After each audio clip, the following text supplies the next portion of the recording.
నువ్వు ఆలోచించటంలో ఆయన ఆనందపడుతున్నాడు. ఏమండి?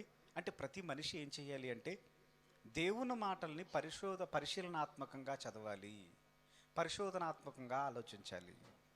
అలా ఈరోజు ఖచ్చితంగా మనం ఆలోచిస్తాం. ఏమండి? అందుకే మొదటి శతాబ్దంలో యేసుక్రీస్తు వారు ఈ భూమి మీద రాక జరిగింది. ఆయన ఈ లోకానికి వస్తూ, ఏమండి, యేసుక్రీస్తు వారి జీవితంలో ఒక్కొక్క ప్రాంతానికి ఒక్కొక్క ప్రత్యేకత ఉంటుంది. ఏమండి? యెరూషలేము పట్టణానికి వెళుతున్నప్పుడు యెరూషలేము పట్టణంలో చెప్పిన కొన్ని మాటలకు చాలా విలువ ఉంది. యేసుక్రీస్తు వారు ఒక ప్రాంతాన్ని ఉద్దేశించి, ఒక గలిలయ ప్రాంతం అనే దానికి ఒక ప్రత్యేకత ఉంది. ఏమండి? ఒక సమరయ అని అనగానే మన అందరికీ ఒకటి గుర్తొచ్చేస్తుంది. మనకి ఎవరు గుర్తొస్తారు? సమరయ అనే ఆ పట్టణం అని అనగానే మనకు ఒక స్త్రీ గుర్తొచ్చేస్తుంటుంది. అంటే యేసుక్రీస్తు వారు ఏ ప్రాంతానికి వెళుతున్నాడో ఆ ప్రాంతానికి ఒక ప్రత్యేకత ఉంటుంది. ఏమంటే దెయ్యం పట్టినవాడు అని మరి మిమ్మల్ని అన్నాను అనుకోండి, ఏ ప్రాంతానికి వెళ్ళిపోతారు వాళ్ళంతా? గెరాసేనుల ప్రాంతం. చూసారా? యేసుక్రీస్తు వారు ఏ ప్రాంతంలో ఏ అద్భుతాలు చేసినా, ఏ జ్ఞానాన్ని చెప్పినా ఒక ప్రాంతానికి ఒక ప్రత్యేకమైన కార్యక్రమం ఉంది. ఏమండి? సమరయ అనే పట్టణ దానికి ఒక ప్రత్యేకత ఉంది. సమరయ స్త్రీ కోసం చెప్తూ ఉంటాడు ఆయన. అలాగే యేసుక్రీస్తు వారు ఒక ప్రసంగానికైతే అద్భుతమైన స్పందన ఉంది. ఏమండి? ఒక్కొక్క యేసుక్రీస్తు వారు చెప్పిన ప్రతి మాటకి ఒక ప్రాంతానికి ఒక ప్రత్యేకత ఉంది. అలాగే బైబిల్ గ్రంథంలో యేసుక్రీస్తు వారు చెప్పిన అద్భుతమైన ఒక ప్రసంగం ఉంది. ఆ ప్రసంగమే కొండ మీద ప్రసంగం. ఇది చాలా అద్భుతమైన మాటలు చెప్పాడు ఆయన. 1.5-2 గంటల ఆ పాఠాన్ని ఒక్క మాటలో చెప్తున్నాడంటే ఎలా ఉంటుందండి? నిజంగా ఆ కొండ మీద ప్రసంగం అనగానే చాలామంది ఎలా అనుకుంటారంటే మామూలు సాదాసీదంగా మాట్లాడుకుంటున్నారు చాలామంది. కాదు ప్రియమైన దేవుని వాళ్ళారా, ఆ మాటలు చెప్తున్నప్పుడు అక్కడ ఎలాంటి పదజాలాన్ని యేసుక్రీస్తు వారు ఉపయోగించారో ఒక్కసారి మనం అందరం యెహోవా గ్రంథాన్ని పరిశీలించాలి అన్న ఆలోచనతో మనం ముందుకు వెళ్ళిపోదాం. మత్తయి సువార్త 5వ అధ్యాయము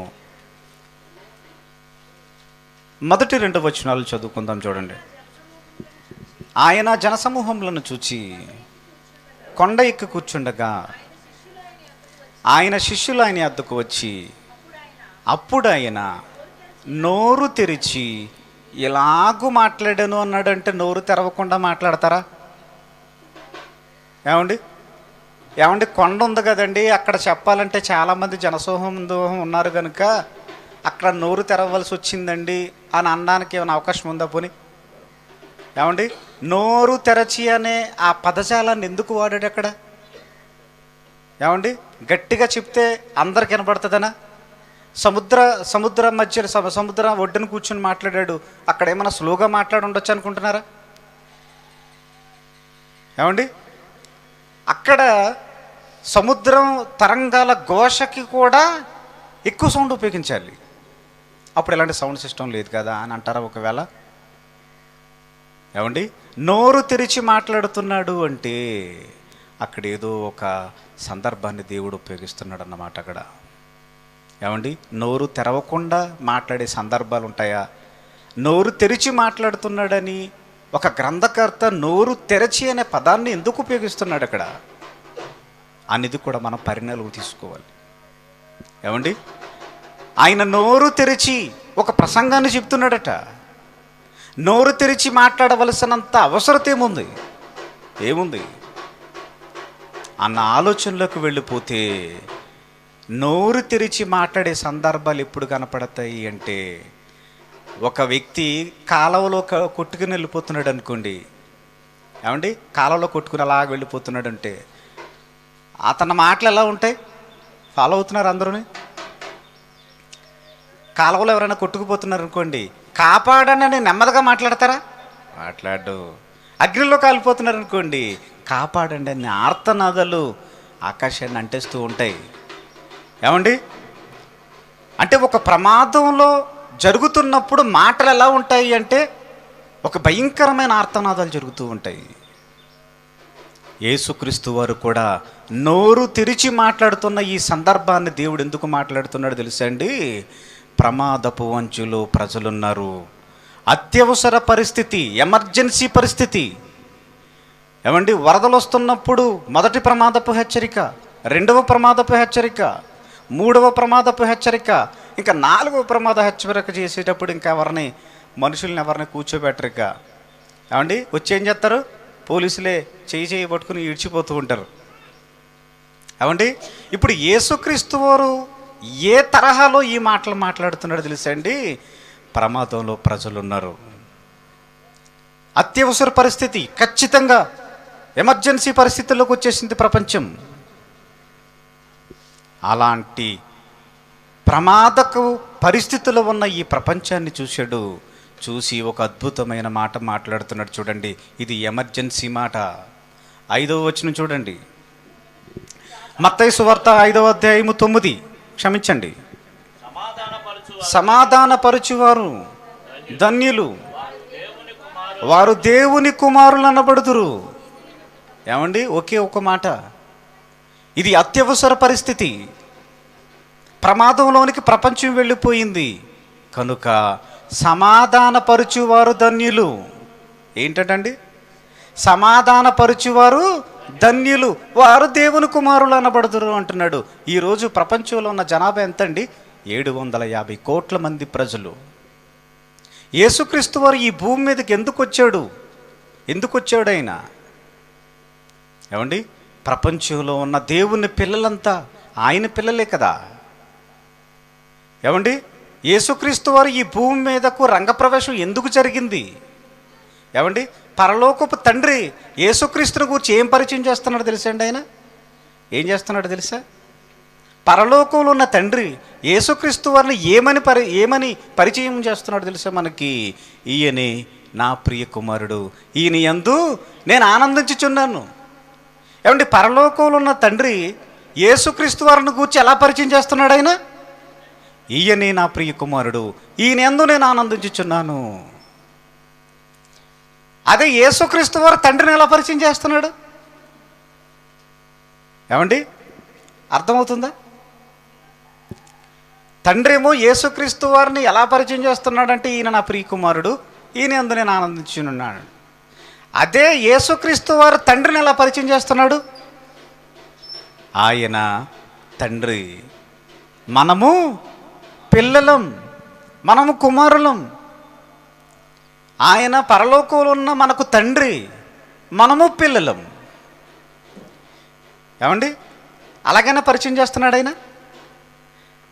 పరలోకంలో ఉన్న తండ్రి మనకు తండ్రి అట, ఆయన మనం పిల్లలం. యేసుక్రీస్తు వారు ఏమంటున్నాడంటే, ఈయనే నా కుమారుడు, ఈయనందు నేను ఆనందించుచున్నాను అంటున్నాడు ఆయన. ఏమండి, ఒకరిని గురించి ఒకరి పరిచయాలు ఎలా ఉన్నాయి? ఇప్పుడు ఇదే మాటను యేసుక్రీస్తు వారు ఎలా మాట్లాడుతున్నాడు అంటే, ఇప్పుడు మన గూర్చి మాట్లాడుతున్నాడు. చూడండి ఏమండి, 2 పరిచయాలు మీకు అర్థమైనయా? యేసుక్రీస్తు వారిని గూర్చేమో, యేసుక్రీస్తు వారిని గూర్చి తండ్రి ఏం మాట్లాడుతున్నాడు? ఈ నా కుమారుడు అంటున్నాడు. యేసుక్రీస్తు వారేమో తండ్రిని గూర్చి ఏమంటున్నాడు అంటే, మనము పిల్లలము, ఆయన తండ్రి అని పరిచయం చేస్తున్నాడు. ఇప్పుడు యేసుక్రీస్తు వారు మనల్ని గూర్చి ఏం మాట్లాడుతున్నాడంటే, అదే 9వ వచనాన్ని చదువుకోవాలి. సమాధానపరచువారు ధన్యులు, వారు దేవునికి కుమారులు అనబడుతారు అంటున్నాడు. ఏంటండి, ప్రపంచంలో 750 కోట్ల మంది ప్రజలు, వీళ్ళంతా ఎవరు? దేవుని పిల్లలే కదా. అది హిందువులైనా, ముస్లింలైనా, ఏ జాతికి చెందిన వారైనా, ఎవరైనా ఆయన పిల్లలే. కానీ యేసుక్రీస్తు వారు మాట్లాడుతున్న మాటలలో ఉన్న ఆంతర్యం మనందరికీ ఖచ్చితం.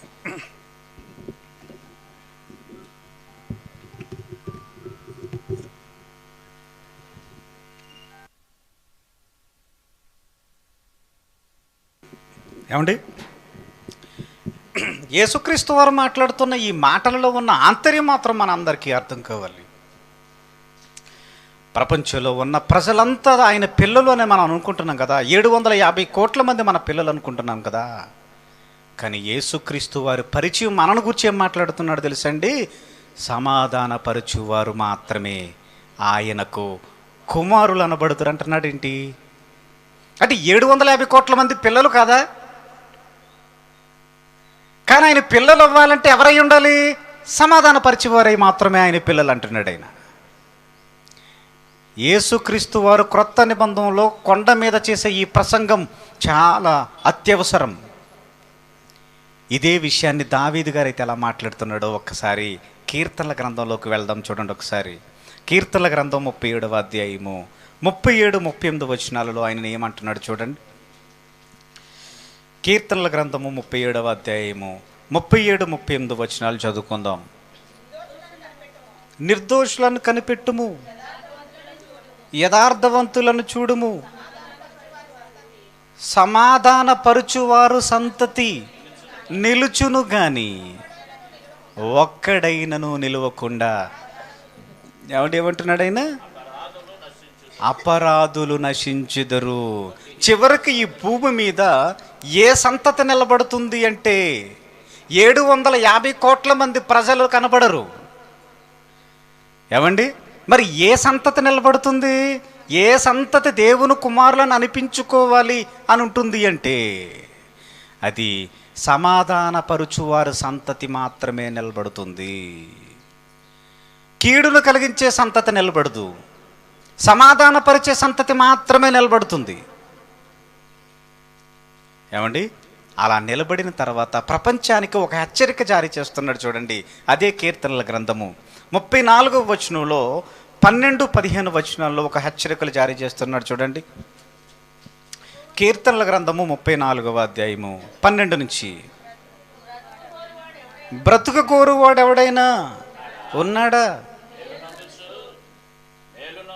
మేలు నొందుచు అనేక దినములు బ్రతుకు కోరువాడు ఎవడైనా ఉన్నాడా? చెడ్డ మాటలు పలకకుండా నీ నాలుకను, కపటమైన మాటలు పలుకకుండా నీ పెదవులను కాచుకొనుము. కీడు చేయుటమాని మేలు చెయ్యము, సమాధానము వెతికి వెంటాడము. ప్రపంచం దేనిని వెంటాడుతుందో తెలుసండి? లోకం వైపు పరిగెత్తుతుంది. ఏమంటే ధనం వైపు పరిగెత్తుతుంది. లోకాశల మీద పరిగెత్తుతున్న ఈ ప్రపంచాన్ని చూశాడు. ఎమర్జెన్సీగా ప్రజలు తీసుకోవలసిన నిర్ణయం ఏంటో తెలుసా అండి? ఏ నిర్ణయం తీసుకోవాలి తెలుసా అండి? సమాధానం కోసం పరిగెత్తండి ప్రపంచాన్ని. ఆనాటి పాత నిబంధన కాలంలో సమాధానం వైపు ప్రజలను పరిగెత్తించాలనుకుంటున్నాడు. కానీ ప్రపంచం ఏ స్థితికి వెళ్ళిపోతుందో తెలుసా అండి? కీడు వెంట పరిగెత్తుతుంది ప్రపంచం. ప్రపంచం ఎలా మారిపోతుందో తెలుసా అండి? సమాధానం వైపు పరిగెత్తాలి, కీడు వైపు మాత్రం ఎట్టి పరిస్థితుల్లో మీరు వెళ్ళకూడదు. ఒకవేళ వెళితే ఏం జరుగుతుంది? సమాధానాన్ని గనక మీరు వెంటాడకపోతే, సమాధానం వైపు మీరు పరిగెత్తకపోతే ఏ ప్రమాదం ముంచుకొస్తుంది? యేసుక్రీస్తు వారు అంత అత్యవసరంగా నోరు తెరిచి మాట్లాడవలసిన ప్రమాదపు హెచ్చరికలేంటి? ఏమండి, అసలు సమాధానపరచడం అంటే ఏంటి? సమాధానపరచువారు అంటున్నాడు కదా, ఇంతకీ సమాధానపరచువారు అంటే ఏంటి అర్థం? ఇద్దరు దెబ్బలాడుకుంటున్నారు అనుకోండి. ఏమండి, భార్యాభర్తలు దెబ్బలాడుకుంటున్నారు. ఏమండి, ఇద్దరు దెబ్బలాడుకుంటున్నారు. ఇలా ఇద్దరు దెబ్బలాడుకుంటున్నప్పుడు సమాధానపరచువారు అన్నారు కదా. దేవుడు పాస్టర్ గారు ఎన్నోసార్లు చెప్పాడు ఈ మాటని. ఈ మాటను కూర్చి ఏమంటారు అంటే, ఏమంటే ఇద్దరు ఎవరో ఒకరు తగ్గాలి కదా, ఎవరో ఒకరు సమాధాన పడిపోవాలి కదా. అంటే భార్యాభర్తల మధ్య, భార్యాభర్తలలో భార్య అన్నా తగ్గిపోవాలి, భర్త అన్నా తగ్గిపోవాలి. ఎక్కడన్నా ఈదుల్లో గొడవడుతుంది అనుకోండి. ఏమండి, ఈ వీధుల్లో జరిగే ఈ గొడవలకి ఎవరైనా మధ్యలో ఒక వ్యక్తి వెళ్తూ ఉంటాడు. సెటిల్మెంట్ అంటారు కదా. వీళ్ళిద్దరి మధ్య గొడవ జరగకుండా వెళ్ళి మధ్యలో ఒక వ్యక్తి వెళ్ళిపోతాడు. ఏమండి, ఇంటిలో భార్యాభర్తల మధ్య ఎవరో ఒకరు సర్దుకుపోవాలి, సమాధాన పడిపోవాలని మనం చెప్పుకుంటున్నాం. అదే బయటికి వెళ్ళిపోతుంటే సెటిల్మెంట్ అంటే ఇద్దరి మధ్య గొడవని సమాధాన పరిచేవారు ఒకరు ఉంటారు. అదే దేశాల మధ్య, మన భారతదేశానికి పాకిస్తాన్కి మధ్య ఒక వారధి ఉంటాడు, సమాధాన పరిచేవాడు ఒకడు ఉంటాడు. ఇలా ప్రతి ప్రాంతాలలో గొడవలు జరగకుండా దేశాల మధ్య సఖ్యతను సమకూర్చడానికి, సమాధానపరచడానికి ఒక వ్యక్తిని నిలబెడతారు. సమాధానపరిచేవారు. ఏమండి వీళ్ళ ఏమన్నా సమాధానపరిచేవారు ఏమన్నా ధన్యులు అని యేసుక్రీస్తు వారు ఏమంట మాట్లాడుతున్నాడా? ఈరోజు సంఘాల్లో ఎలాంటి పరిస్థితులు ఉన్నాయో తెలుసా అండి? అండి సంఘ పెద్దలు పాస్టర్లు కొట్టేసుకుంటున్నారు. ఏమండి పాస్టర్లు దేనికోసం కొట్టుకున్నారట? మొన్న క్రిస్టమస్లో వచ్చిన కానుకల కోసం కొట్టుకుంటున్నారట. ఏమండి నలుగురు పాస్టర్లు పచ్చి సంఘం అందరూ విశ్వాసులు ఉన్నారు ఎదురుగుండా. క్రిస్టమస్ రోజున చాలా చాలా వస్తాయి కదా, చాలా కానుకలు వస్తాయి. మేము ఒక క్రిస్టమస్కి వెళ్ళామండి.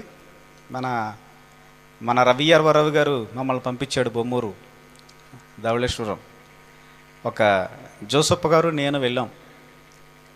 అక్కడ ఎవరైతే 100 రూపాయలు ఇచ్చారో కూడా డొనేషన్ కూడా రాసేశారు దాని పేపర్ మీద. అవన్నీ లెక్క పెడితే సుమారుగా 75,000 రూపాయలు వచ్చినాయట అవి. ఏమండి కానీ ప్రార్థనకు ₹1 ఖర్చు పెట్టలేదు. వచ్చిన సేవకులకి ₹1 ఇవ్వలేదు. ఏమండి ఇంతకు దేనికి ఖర్చు పెట్టారట వాళ్ళు? భోజనాలు ఖర్చు పెడుతున్నారట వాళ్ళు. ఏమండి వచ్చిన ధనం ఇంత వస్తుందని సంఘంలో ఉన్న సేవకులు దెబ్బలాడుకుంటున్న జాబితా చూస్తున్నాం. ఏమంటే సేవకులు దెబ్బలాడుకుంటే విశ్వాసులు ఏం చేస్తారు? సమాధానపరుస్తున్నారట వెళ్ళి. మరి ఇదేమైనా సమాధానపరచటం అని ఒకవేళ యేసుక్రీస్తు వారి ఈ ఉద్దేశంతో ఏమైనా చెప్తున్నారా? ఏమండి మరలా ఒక్కసారి అదే మత్తయి సువార్త 5వ అధ్యాయం 9వ వచనం మరలా చదువుకుందాం. చూడండి, సమాధానపరిచేవారు ధన్యులు, వారు దేవునికి కుమారులు అనబడుదురు అంటున్నాడు. ఏమండి ఇంతకీ దేవునికి కుమారులు ప్రపంచంలో 750 కోట్ల మంది దేవుని పిల్లలు కాదు, కానీ సమాధానపరిచేవారే దేవుని కుమారులు అంటున్నాడు. ఏమండి ఇప్పుడు సమాధానపరిచేవారు ఎవరో తెలియాలి అంటే పరలోకంలో ఉన్న దేవుడు ఎవరో మనకు తెలియాలి. ఆయన ఎవరు? న్యాయాధిపతుల గ్రంథము 6వ అధ్యాయము 24వ వచనాన్ని చదువుకుందాం.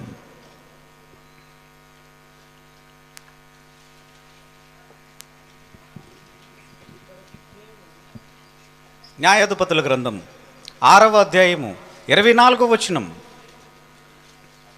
చదవండి. అతడు గిద్యోను యెహోవా నామమున బలిపీఠమును కట్టి యెహోవా సమాధానకర్త అని ఆయన పేరు పెట్టాడట. ఇప్పుడు దేవునికున్న పేరేంటి? సమాధానకర్త. సమాధానపరచువారు ధన్యులు, దేవుని కుమారులు అనబడుదురని యేసుక్రీస్తు వారు చెప్తున్నారు. కానీ దేవునికున్న మరో పేరేంటో తెలుసా అండి? ఆయన సమాధానకర్త. మరి యేసుక్రీస్తు వరకు కూడా పేరుంది. ఆయనకేం పేరుంది? యెషయా గ్రంథము 9వ అధ్యాయము 6వ వచనాన్ని చూడండి. యాలయనగా మనకు శిశువు పుట్టెను, మనకు కుమారుడు అనుగ్రహింపబడెను, ఆశ్చర్యకరుడు, ఆలోచనకర్త, బలవంతుడైన దేవుడు, నిత్యుడగు తండ్రి, సమాధానకర్త అని అధిపతి అటండి. ఈయన పేరు ఏంటండి?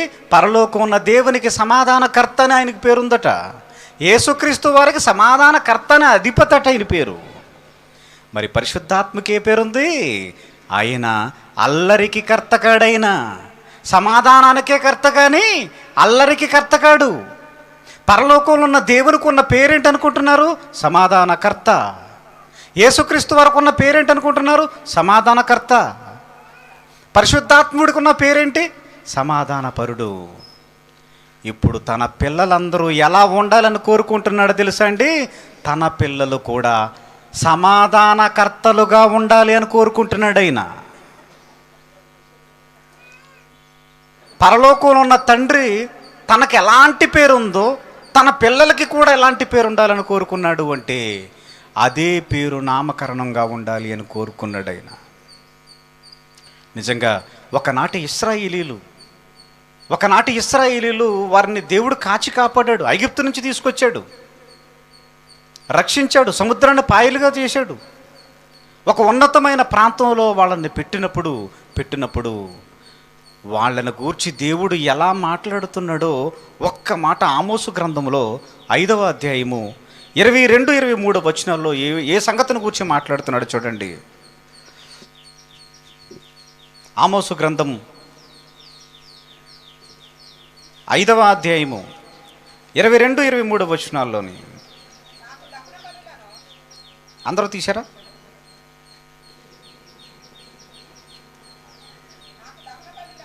నాకు దహన బలులను నైవేద్యములను మీరు అర్పించినను నేను వాటిని అంగీకరింపను. సమాధాన బలులు మీరు అర్పించిన క్రొవ్విన పశువులను నేను చూడను. మీ పాటతోని నా యొద్ద తొలగనీయుడి. మీ స్వరమండలములు నా మీదను నాదము వినుట నాకు మనస్సు లేదు అంటున్నాడు. ఏంటండి, దేవుడు వాళ్ళని కాచి కాపాడి రక్షించి నా కొరకు బ్రతకాలని దేవుడు వాళ్ళకి జీవితాన్ని ఇచ్చాడు కదా. అలాంటి ఇచ్చిన వాళ్ళ బ్రతుకులు ఎలా మారిపోయాయో తెలుసండి. దేవునికి అసహ్యమైపోయాయి, దేవునికి అవిధేయులుగా మారిపోయారు. ఏమండి, దేవునికి అవిధేయులుగా మారిపోయి వీళ్ళు దేవుని సన్నిధికి ఏం తీసుకొస్తున్నారు? అర్పణలు తెస్తున్నారు వీళ్ళు. కానీ దేవుడు పలుకుతున్న మాట ఏంటో తెలుసండి, మీరు అర్పణలు తెచ్చినా, మీరు పాటలు పాడినా, నేనైతే నాకు మనస్సు అయితే లేదు. ఏమండి, నాకు మనస్సు లేదంటున్నాడు. ప్రజలు మారిపోయారు, దేవునికి అవిధేయులైపోయారు. అలాంటి అవిధేయులైపోతున్న ఈ ప్రపంచం ఎలా మారిపోయిందో తెలుసండి, ఎలా మారిపోయిందో తెలుసండి.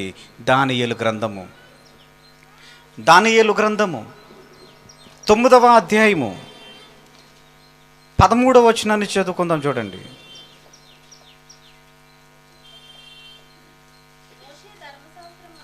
మోషే ధర్మశాస్త్రమందు వ్రాసిన కీడంతయు మాకు సంభవించినను మేము మా చెడు నడవడి మానకపోతిమి.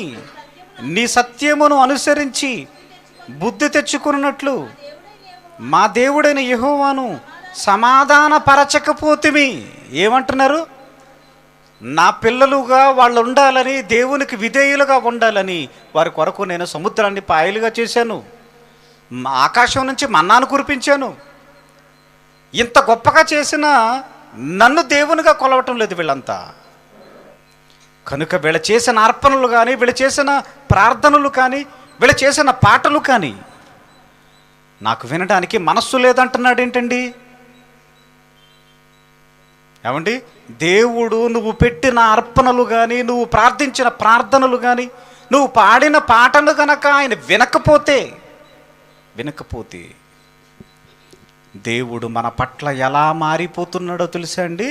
ఆయన ఎలా మారిపోతున్నాడటైనా, మోషే ధర్మశాస్త్రమందు వ్రాసినదంతయు కీడంతయు మాకు సంభవించినను మేము మా చెడు నడవడి మానకపోతిమి.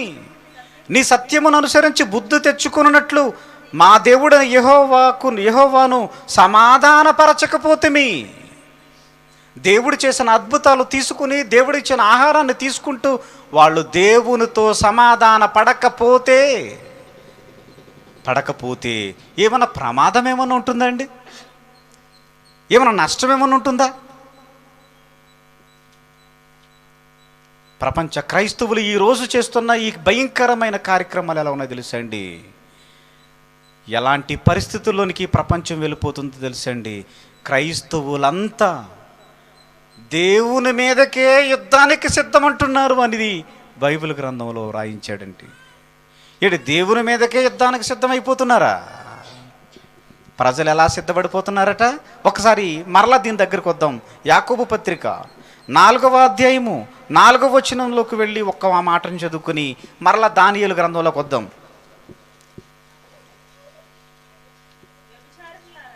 వ్యభిచారునులారా, ఈ లోక స్నేహము దేవునితో వైరమని మీరు ఎరుగరా? కాబట్టి ఎవడు ఈ లోకమును స్నేహించి ఎవడు ఈ లోకముతో స్నేహము చేయనో వాడు దేవునికి శత్రువైపోతాడు. ఎవరినైతే దేవుడు వెంటాడి సమాధానాన్ని వెంటాడి పరిగెత్తి వెళ్ళాలని దేవుడు చెప్తుంటే, సమాధానం వైపు ఈ ప్రపంచం వెళ్ళనప్పుడు దేవునికి శత్రువులుగా మారిపోతున్నారు ఈ ప్రపంచమంతా. దేవుని మీదే తిరుగుబాటుకు తిరగబడుతున్నారంతా. ఏమండి, దేవుని మీదకే వైరమా? ఏమండి, క్రైస్తవులు దేవుని మీద యుద్ధానికి సిద్ధపడిపోతున్నారా? ఏమండి, దేవుని కృపను దేవుని ప్రేమను పొందుకోవలసిన క్రైస్తవులు దేవుని మీదకే యుద్ధానికి సిద్ధపడిపోతున్నారు అంటే దేవునితో యుద్ధం చేసి గెలవగలమంటారా?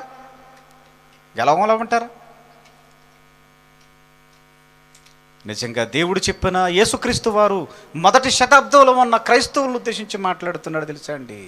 సమాధానపరచువారు ధన్యులు, వారు దేవుని కుమారులు అనబడుతున్నాడు అంటున్నాడు. సమాధానపరిచేవారు మాత్రమే దేవుని కుమారులు అంటున్నాడు. ఇప్పుడు సమాధాన పరచవలసింది ఎవరిని సమాధానపరచాలి? ఒకవేళ సమాధాన పరచకపోతే ఏం ప్రమాదం జరుగుతుంది? సమాధానపరచువారు ధన్యులు అంటున్నాడు. ఇప్పుడు సమాధానపరిచేవారు మాత్రమే ధన్యులు అంటున్నాడు. ఒకవేళ సమాధానపరచవలసింది ఎవరిని సమాధానపరచాలి? దానియేలు గ్రంథం. ఇప్పుడు అక్కడికి వెళ్దాం. మనం 9వ అధ్యాయము 13 నుంచి చదువుకుందాం. చూడండి. మోషే ధర్మశాస్త్రమందు వ్రాయబడిన కీడంతయు మాకు సంభవించినను మా చెడు నడవడి మానకపోతుమి. నీ సత్యమును అనుసరించి బుద్ధి తెచ్చుకున్నట్లు మా దేవుడైన యెహోవాను సమాధానపరచకపోతుమి. ప్రజలు ఎలా ఉన్నారట? ఇప్పుడు దేవుని సమాధానపరచాలి. ఎందుకు సమాధానపరచాలి? ఆయన మన మీదకు కత్తెత్తాడు. ఆయన మనల్ని చంపడానికి కత్తెత్తాడు. ఇప్పుడు ఆయన నీ మీదకు కత్తెత్తినప్పుడు నువ్వు ఆయన సమాధాన పడాలి. ఆయన సమాధాన పడకపోతే నీ మీద కత్తి పడుతుంది.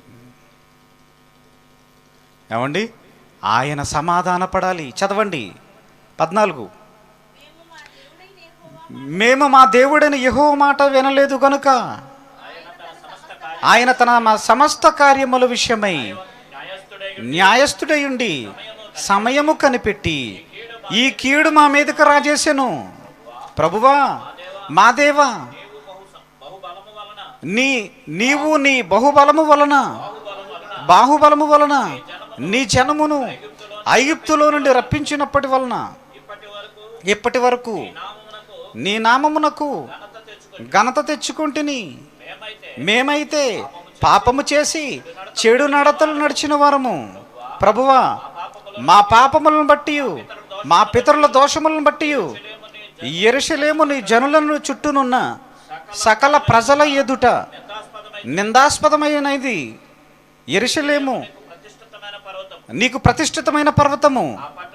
ఆ పట్టణము మీదకి వచ్చిన నీ కోపమును నీ రౌద్రమును తొలగనిమ్మని నీ నీతి కార్యములన్నిటిని బట్టి విజ్ఞాపన చేసుకుంటున్నాను. అంటే నువ్వు చేసిన ఆశ్చర్యకార్యాలు, నువ్వు చేసిన ఈ బాహుబలం ఆయనను చిన్నగా అంచనా వేసింది ప్రపంచం.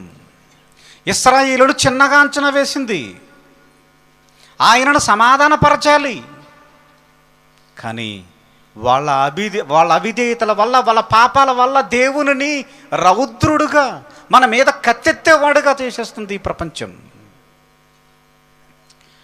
ప్రపంచం ఏ పరిస్థితికి వెళ్ళిపోయిందో తెలుసా అండి? పరలోకంలో ఉన్న దేవుడు సమాధాన పడాలి. ఎవరితో సమాధాన పడాలి? నీతో సమాధాన పడాలి. అందుకే యేసుక్రీస్తు వారు ఈ భూమి మీదకి ఎందుకు జరిగిందో తెలుసా అండి? అవిధేయులుగా మారిపోతున్న ఈ ఆనాటి కాలంలో ఉన్న ప్రజలను దేవునికి నీ మనుషులకి మధ్య ఉన్న ఒక బంధాన్ని ఏర్పరచడానికి, ప్రజల మీద దేవునికి ఉన్న కోపం తగ్గించడానికి యేసుక్రీస్తు వారు ఈ భూమి మీదకు వచ్చాడు. ఏమన్నా నిజంగా యేసుక్రీస్తు వారి రాక ఒక చెట్టును చూపిస్తున్నాడు, ఒక అంజూరపు చెట్టును చూపిస్తున్నాడు. ఒక అంజూరపు చెట్టు కాయలు కాయకపోతే ఏమంటున్నాడు? చెట్టు నరికేయమని దేవుడు అంటున్నాడు. యేసుక్రీస్తు వారు ఏం చేస్తున్నాడు? ఏమండి, బ్రతిమలాడుతున్నాడు అంటే సమాధానపరుస్తున్నాడు. ఈరోజు ఆయుష్తో నువ్వు బ్రతుకున్నావంటే కారణం ఏంటో తెలుసా అండి? ఆయనను సమాధానపరుస్తున్నాడు. నిన్ను చంపకుండా, ఆయన కత్తి నీ మీద ఎత్తకుండా, నీ మీద కత్తెత్తాడైనా దేవుడు సమాధాన పడకపోతే మన మీద దేవుడే గనక మన మీద సమాధాన పడకపోతే ప్రమాదపు అంచులో ప్రజలున్నారు. దేవుడు మనుషుల మీద కోపంగా ఉన్నాడు. ఇప్పుడు మనుషులు దేవునిని సమాధానపరచాలి. ఎలా సమాధానపరచాలి? ఇశ్రాయేలీయులు దేవునిని సమాధానపరిచారు. ఎలా? ఇశ్రాయేలీయులు దేవునిని సమాధానపరిచారు. ఎలా సమాధానపరిచారు? సమాధాన బలులు అర్పించారు. ఆ దేవుడు మనుషులను చంపేస్తాడు. ఆయన చంపకుండా ఉండాలి అంటే సమాధాన బలులు అర్పించాలి. మరి ఈనాటి కాలంలో దేవునిని సమాధానపరచాలి. ఎలా సమాధానపరచాలి? ఇది తెలియాలి అంటే పాత నిబంధన కాలంలో సమాధాన బలులు అర్పించారు. ఆ బలుల ద్వారా దేవుడు ఎలా సమాధాన పడ్డాడు అది తెలియాలి. ఈనాటి కాలంలో మన మీద దేవుడు ఎలా సమాధాన పడతాడు ఇది తెలియాలి. ఇది తెలియాలంటే మనం ఏం చేయాలి? వచ్చే వారం వరకు ఆగాలి.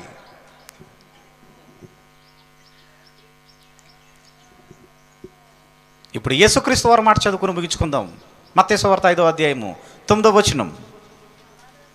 సమాధానపరచువారు ధన్యులు, వారు దేవుని కుమారులు అనబడుదురు. ప్రపంచంలో ఉన్న 750 కోట్ల మంది దేవుని పిల్లలు కాదా? కాదు. మరి ఎవరు? సమాధానపరిచేవారే దేవుని కుమారులు. ఆ దేవుని కుమారులు ఎక్కడున్నారు? సమాధానపరిచేవారు ఎక్కడున్నారు? పాత నిబంధనలో బలుల ద్వారా దేవుడు ఎలా సమాధానపడ్డాడు? ఈనాటి కాలంలో, క్రొత్త నిబంధన కాలంలో దేవుని పట్ల మనం ఎలా సమాధానపరచాలి? మన పట్ల దేవుడు ఎలా సమాధాన పడతాడు? ఇది వచ్చే వారం మనం ఆలోచిద్దాం, ప్రార్థన చేసుకుందాం. మమ్మల్ని మిక్కులుగా ప్రేమించిన మా ప్రియ పరలోకపు తండ్రి, నీ ఘనమైన ఉన్నతమైన నామానికి వందనాలు చెల్లించుకుంటున్నాం దేవా. నాయనా, మీ గ్రంథాన్ని పరిశీలనగా చదువుకున్నవాడే నాయనా, మిమ్మల్ని ఆనందపరుస్తున్నవాడుగా మీరు ఉంటున్నారని చదువుకున్నాను. నాయనా, మీ కొరకు ఉన్నతమైన సాధనాలుగా ఉంచండి. నా వెనక మాట్లాడిపోయి నీ కుమారుని ద్వారా మాకు అనేకమైన సంగతులు మాకు వినిపించండి. లోకంలో, ప్రపంచంలో ఎంతోమంది ప్రజలున్నా వాళ్ళందరూ నా పిల్లలు కాదు అని అంటున్నారు. నాయనా, సమాధానపరిచేవారు మాత్రమే నీ పిల్లలు అని మీరు అంటున్నారు. సమాధానపరిచే పిల్లలుగా మేము అందరూ ఉండే భాగ్యాన్ని ప్రసాదించండి. విన్న ఈ మాటలను విడిచిపెట్టేవారుగా కాకుండా నాయన, మీ కొరకు ఉన్నతమైన సాధనాలుగా ఉండే భాగ్యాన్ని ప్రసాదించండి. నీ కుమారుడు యేసుక్రీస్తు వారు ఎంత అత్యవసరమైతే ఈ మాటలను వినిపిస్తాడో నాయన, ఆ మాటలు విని మీ కొరకు ఉన్నతంగా బ్రతికే భాగ్యాన్ని మా అందరికీ ప్రసాదిస్తారని, ఈ భయంకరమైన విపత్తు నుంచి మమ్ములను మా కుటుంబాలను రక్షిస్తారని ప్రభువైన యేసుక్రీస్తు నామమున ఈ ప్రార్థన అడుగుచున్నాం పరమ తండ్రి. ఆమేన్.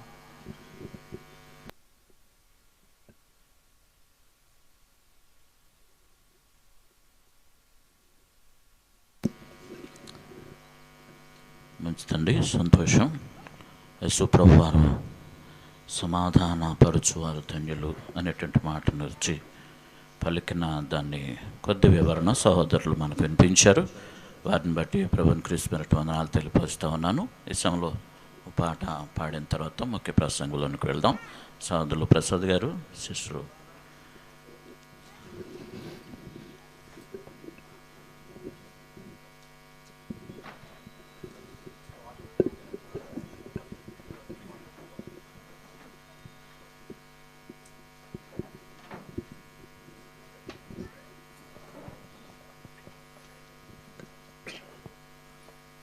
అందరికీ వందనాలండి. నా స్తుతి పాత్రుడా నా యేసయ్యా, నా ఆరాధనకు నీవే యోగ్యుడవయ్యా. నా స్తుతి పాత్రుడా నా యేసయ్యా, నీ వాక్యమే నా పరవశము, నీ వాక్యమే నా ఆత్మకు ఆహారము, నీ వాక్యమే నా పరవశము, నీ వాక్యమే నా ఆత్మకు ఆహారము, నీ వాక్యమే నా పాదములకు దీపము, నీ వాక్యమే నా పాదములకు దీపము, నీ వాక్యమే నా పాదములకు దీపము. నా స్తుతి పాత్రుడా నా యేసయ్యా, నా ఆరాధనకు నీవే యోగ్యుడవయ్యా, నా స్తుతి పాత్రుడా నా యేసయ్యా. నీ కృపయే నా ఆశ్రయము, నీ కృపయే నా ఆత్మకు అభిషేకము, నీ కృపయే నా ఆశ్రయము, నీ కృపయే నా ఆత్మకు అభిషేకము, నీ కృపయే నా జీవనాధారము, నీ కృపయే నా జీవనాధారము, నీ కృపయే నా జీవనాధారము. నా స్తుతి పాత్రుడా నా యేసయ్యా, నా ఆరాధనకు నీవే యోగ్యుడవయ్యా, నా స్తుతి పాత్రుడా నా యేసయ్యా. ఆరాధనా ఆరాధనా ఆరాధనా ఆరాధనా ఆరాధనా ఆరాధనా ఆరాధనా ఆరాధనా. యేసయ్యా నా యేసయ్యా, యేసయ్యా నా యేసయ్యా, యేసయ్యా నా యేసయ్యా, యేసయ్యా నా యేసయ్యా. నీవే నీవే నా పరవశము, నీవే నీవే నా అతిశయము, నీవే నీవే నా పరవశము, నీవే నీవే నా అతిశయము. యేసయ్యా నా యేసయ్యా, యేసయ్యా నా యేసయ్యా. ఆరాధనా ఆరాధనా ఆరాధనా ఆరాధనా. యేసయ్యా ఆరాధనా ఆరాధనా ఆరాధనా ఆరాధనా. యేసయ్యా నా యేసయ్యా, యేసయ్యా నా యేసయ్యా. నీవే నీవే నా పరవశము, నీవే నీవే నా అతిశయము, నీవే నీవే నా పరవశము, నీవే నీవే నా అతిశయము. యేసయ్యా నా యేసయ్యా, యేసయ్యా నా యేసయ్యా. ఆరాధనా ఆరాధనా ఆరాధనా ఆరాధనా ఆరాధనా ఆరాధనా ఆరాధనా ఆరాధనా.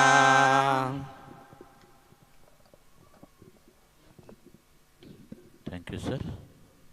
పాట పాడి ఆరాధనలు నడిపించడానికి ప్రభుని క్రీస్తు వందనాలు. ఈ సమయంలో ముఖ్య వర్తమానానికి వెళ్దాం.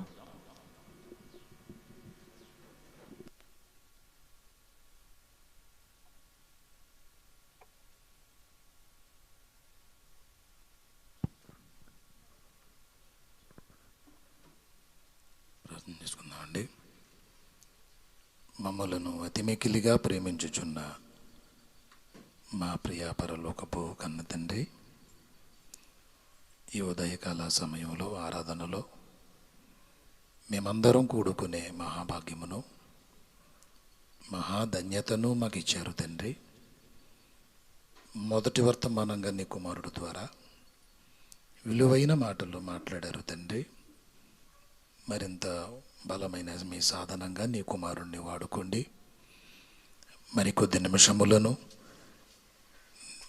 తండ్రి నా యందు మీ పరిశుద్ధాత్మను సహాయముగా ఉంచి మాట్లాడమని, వినగలిగే చెవులను గ్రహించే మనసును ప్రతి నీ బిడ్డలందరికీ దయచేయమని యేసు నామములో ఈ ప్రార్థన అడుగుచున్నాము తండ్రి, ఆమేన్.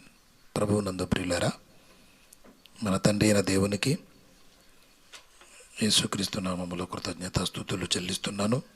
కూడి వచ్చిన మీ అందరికీ కూడా నా హృదయపూర్వక వందనాలు తెలియజేస్తున్నాను. ఇప్పటి వరకు మంచి మాటలు మనం విన్నాము. చెప్పబడుతున్న ప్రతి మాట మనకి చాలా అవసరమని దేవుడు మనతో మాట్లాడుతున్నాడని గమనించాలి. ఈ సమయంలో పరిశుద్ధ గ్రంథంలో వ్రాయబడిన మరొక సందర్భాన్ని మనం తెలుసుకుందాం ప్రియులారా. దేవుని వాక్యం అనేది జీవాహారమని, మన ఆత్మకు సమృద్ధిగా కావాల్సిన అవసరత ఉందని మనం తెలుసుకోవాలి. యెషయా గ్రంథంలో వ్రాయబడినటువంటి ఒక మాటను మనం పరిశీలన చేద్దాం. యెషయా గ్రంథము 11వ అధ్యాయం. దయచేసి అందరూ కూడా చూడాలని మనవి చేస్తున్నాను.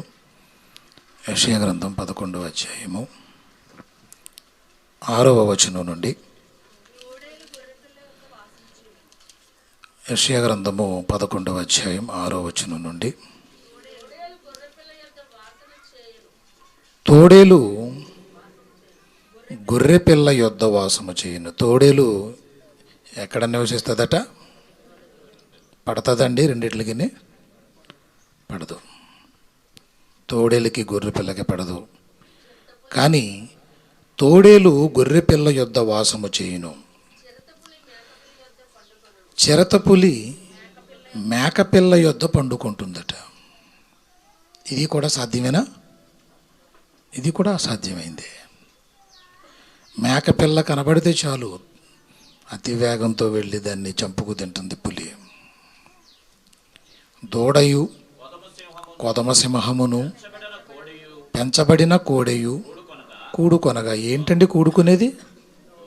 దూడయు కొదమసింహము పెంచబడిన కోడెయు కూడుకొనగా బాలుడు వాటిని తోలును. చిన్న పిల్లోడు ఏం చేస్తాడట?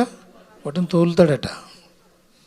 సింహము, ఆవు, దూడయు ఇవి కూడుకుంటే వాటిని తోలగలడంట, బాలుడు తోలుతాడట. ఆవులు, ఎలుగులు కూడి మేయును. ఆవులంటండి, ఆవులు, ఎలుగులు ఇవన్నీ కూడుకుంటాయి? అసలు కూడుకో. పోనీ అడవుల్లో ఇవన్నీ ఉన్నా కానీ ఏ జాతి జీవరాశి జంతువు దానితోనే ఉంటుంది తప్ప పులులన్నీ ఒక గుంపుగా ఉంటాయి, సింహాలన్నీ ఒక గుంపుగా ఉంటాయి, ఎలుగుబంట్లన్నీ ఒక గుంపుగా ఉంటాయి, ఆవులన్నీ ఒక గుంపుగా, జింకలన్నీ ఒక గుంపుగా ఇలా ఉంటాయి.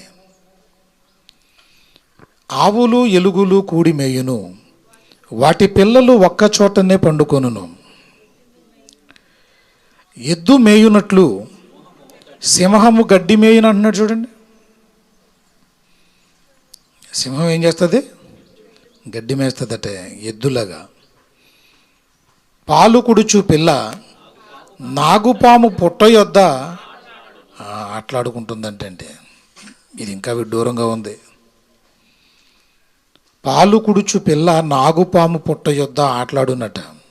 మిడునాగు పుట్ట మీద పాలు విడిచిన పిల్ల తన చెయ్యి చాచును. నా పరిశుద్ధ పర్వతమందంతటను ఏ మృగమును హాని చేయదు, నాశనము చేయదు. సముద్రము జలములతో నిండి ఉన్నట్టు. ఆ సామెత ఎంత బాగుందో చూడండి. అంటే సామెత కాదు, వాస్తవం అది. పోలిక చూడండి ఎంత బాగుందో. సముద్రము జలములతో నిండి ఉన్నట్టు లోకము యెహోవాను గూర్చిన జ్ఞానముతో నిండి ఉన్నది. ప్రియ దేవుని పిల్లలారా, ఈ చదవబడినటువంటి ఈ సందర్భాలు, దీనిని చదివి చాలామంది ఏం చేశారంటే, ఎప్పుడు జరుగుతాయి ఇవన్నీ? 1000 ఏండ్ల పరిపాలన ఒకటి జరుగుతుంది, అందులో యేసు ప్రభు వారే స్వయంగా వచ్చి పరిపాలన చేస్తాడు. అప్పుడు ఈ క్రూరమైనటువంటి జంతువులు, ఈ సాధు జంతువులు కలిసి మెలిసి తిరుగుతాయి, అవి హాని చెయ్యవు అని బొమ్మలు కూడా వేసి పుస్తకాలు ప్రింట్ చేసి ప్రకటిస్తున్నటువంటి సందర్భాలు కూడా ఈరోజు ఉన్నాయండి. అయితే తోడేలు గొర్రెపిల్ల యొద్ద వాసం చేయడం, చిరతపులి మేకపిల్ల యొద్ద పండుకోవటం, దూడయు కొదమసింహము పెంచబడిన కోడయు కూడుకొనగా బాలుడు వాటిని తోలివేయటం, ఆవులు ఎలుగులు కూడిమేయును, వాటి పిల్లలు ఒక్కచోటనే పండుకుంటాయి, ఎద్దు మేయునట్లు సింహము గడ్డి మేయును. ఇవన్నీ చూస్తుంటే ప్రియులారా, అసలు దేని గురించి మాట్లాడుతున్నాడో ఇవన్నీ అన్న సంగతి మనం ఆలోచించాలి. దేని గురించి మాట్లాడుతున్నాడు? 1000 ఏండ్ల పరిపాలన అనే కాలంలో ఇవి జరగబోతాయి అని చెబుతున్నాడండి.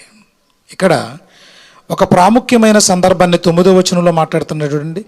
నా పరిశుద్ధ పర్వతమందంతటా ఏ మృగమును హాని చేయదు, నాశనము చేయదు అంటున్నాడు. అందుకే దీని పేరు పరిశుద్ధ పర్వతము మీద ఉన్న మృగములు ఎవరు అని మనం ఆలోచించబోతున్నాం. పరిశుద్ధ పర్వతం అంట, దాని మీద ఉన్న మృగాలంట, ఇవి హాని చేయవంటండి. ఇవి హాని చేయవు, నాశనం చేయవట. లోకములో ఉన్న మృగాలైతే తప్పనిసరిగా హాని చేస్తాయి. దేని గురించి మాట్లాడుతున్నాడు? ఎందుకు మాట్లాడుతున్నాడు? ఎవరి గురించి మాట్లాడుతున్నాడు? ఇవన్నీ మనకు తెలియాలి. ప్రియ దేవుని పిల్లలారా, అక్కడ మృగాలను గురించి చూపిస్తున్నాడు, కానీ ఇక్కడ ఉన్నది మృగాల గురించి మాత్రం కాదు. మృగాల లాంటి స్వభావము కలిగిన మనుషులు క్రీస్తులోకి వచ్చిన తర్వాత ఎలా మారిపోతారు అన్నది చెబుతున్నాడు. అది ఉద్దేశం. 1000 ఏండ్ల పరిపాలన అనగానే జరుగుతుందా, జరగబోతుందా? జరుగుతూ ఉంది. అది 1000 అనగానే 1000 అనుకోకూడదు మనం. అది ఒక రూపక అలంకారంతో రాయబడింది. అది పిల్లల్ని 1000 ఏళ్ళు వర్ధిల్లు నాయన అంటాం, కొంతమంది 100 ఏళ్ళు 100 ఏళ్ళు వర్ధిల్లు అంటాం. ఈ 2 మాటలు జరగవు. 100 ఏళ్ళు వర్ధిల్లు అంటున్నామంటే జరుగుతుందండి. అది ఏమైనా జరుగుతుందా? లేదు. దేవుని పిల్లలారా, ఇక్కడ వ్రాయబడిన ఈ మాటలు ఏంటంటే, రాజ్యం, యేసువారు పరిపాలన చేసే రాజ్యం ఎప్పుడు ఆరంభమైంది తెలుసండి? ఒకసారి ప్రకటన గ్రంథం 20వ అధ్యాయము 4వ వచనంలో, ప్రకటన గ్రంథము 20వ అధ్యాయం 4వ వచనంలో, అంతటా సింహాసనములను చూచి తిని వాటి మీద ఆసీనులై ఉండి వారికి విమర్శ చేయుటకు అధికారము ఇయ్యబడెను, మరియు క్రూర మృగమునకైనను. ఒక క్రూర మృగాన్ని గురించి చెప్తున్నాడు, అపవాదిని గురించి చెబుతున్నాడు. క్రూర మృగం ఒకటి ఉంది లోకంలో. అది అరణ్యాలలో ఉండేది కాదు, అది సమాజంలోనే ఉంటుంది, కానీ కంటికి కనిపించదు. అది క్రూర మృగం. అది దీని వలనే మనుషులు ఎలా మారతారంటే క్రూర మృగాలుగా మారిపోతుంటారు.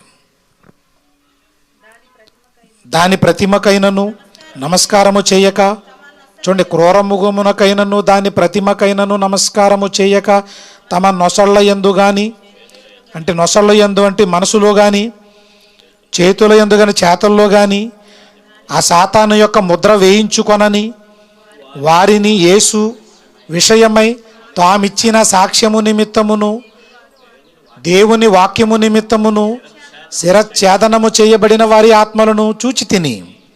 ఎవరంటేలో దేవుని వాక్యం నిమిత్తము శిరఛేదనం అంటే తల నరికివేయబడినటువంటి మహానుభావులు, దేవుని వాక్యం నిమిత్తం చంపబడిన మహానుభావులు. వారి ఆత్మలను చూచి తిని వారు బ్రతికిన వారై 1000 సంవత్సరములు క్రీస్తుతో కూడా రాజ్యము చేసిరి. 1000 సంవత్సరములు క్రీస్తుతో కూడా రాజ్యము చేసిరి. యేసు ప్రభు వారు ఆయన మరణించిన తర్వాత ఒక రాజ్యం అనేది ఏర్పాటు చేయబడుతుంది. రాజ్యం, ఆ రాజ్యం పేరే సంఘం. రాజ్యమన్నా సంఘమన్నా ఒకటే. లోకములో మృగాల లాంటి మనసు, స్వభావాలు, లక్షణాలు కలిగిన మనుషులు క్రీస్తుతో పాటు రాజ్యము చేసిరి అంటున్నాడంటే వాళ్ళు ఎలా మారుతున్నారట? వాళ్ళు ఎలా మారుతున్నారు? క్రూర మృగమునకైనను నమస్కారం చేయలేదట. అపవాది వైపుకు తిరగకుండా వాళ్ళు ఏం చేస్తున్నారట? క్రీస్తుతో పాటు 1000 ఏండ్లు ఏం చేశారు? పరిపాలన, రాజ్యము చేసిరి.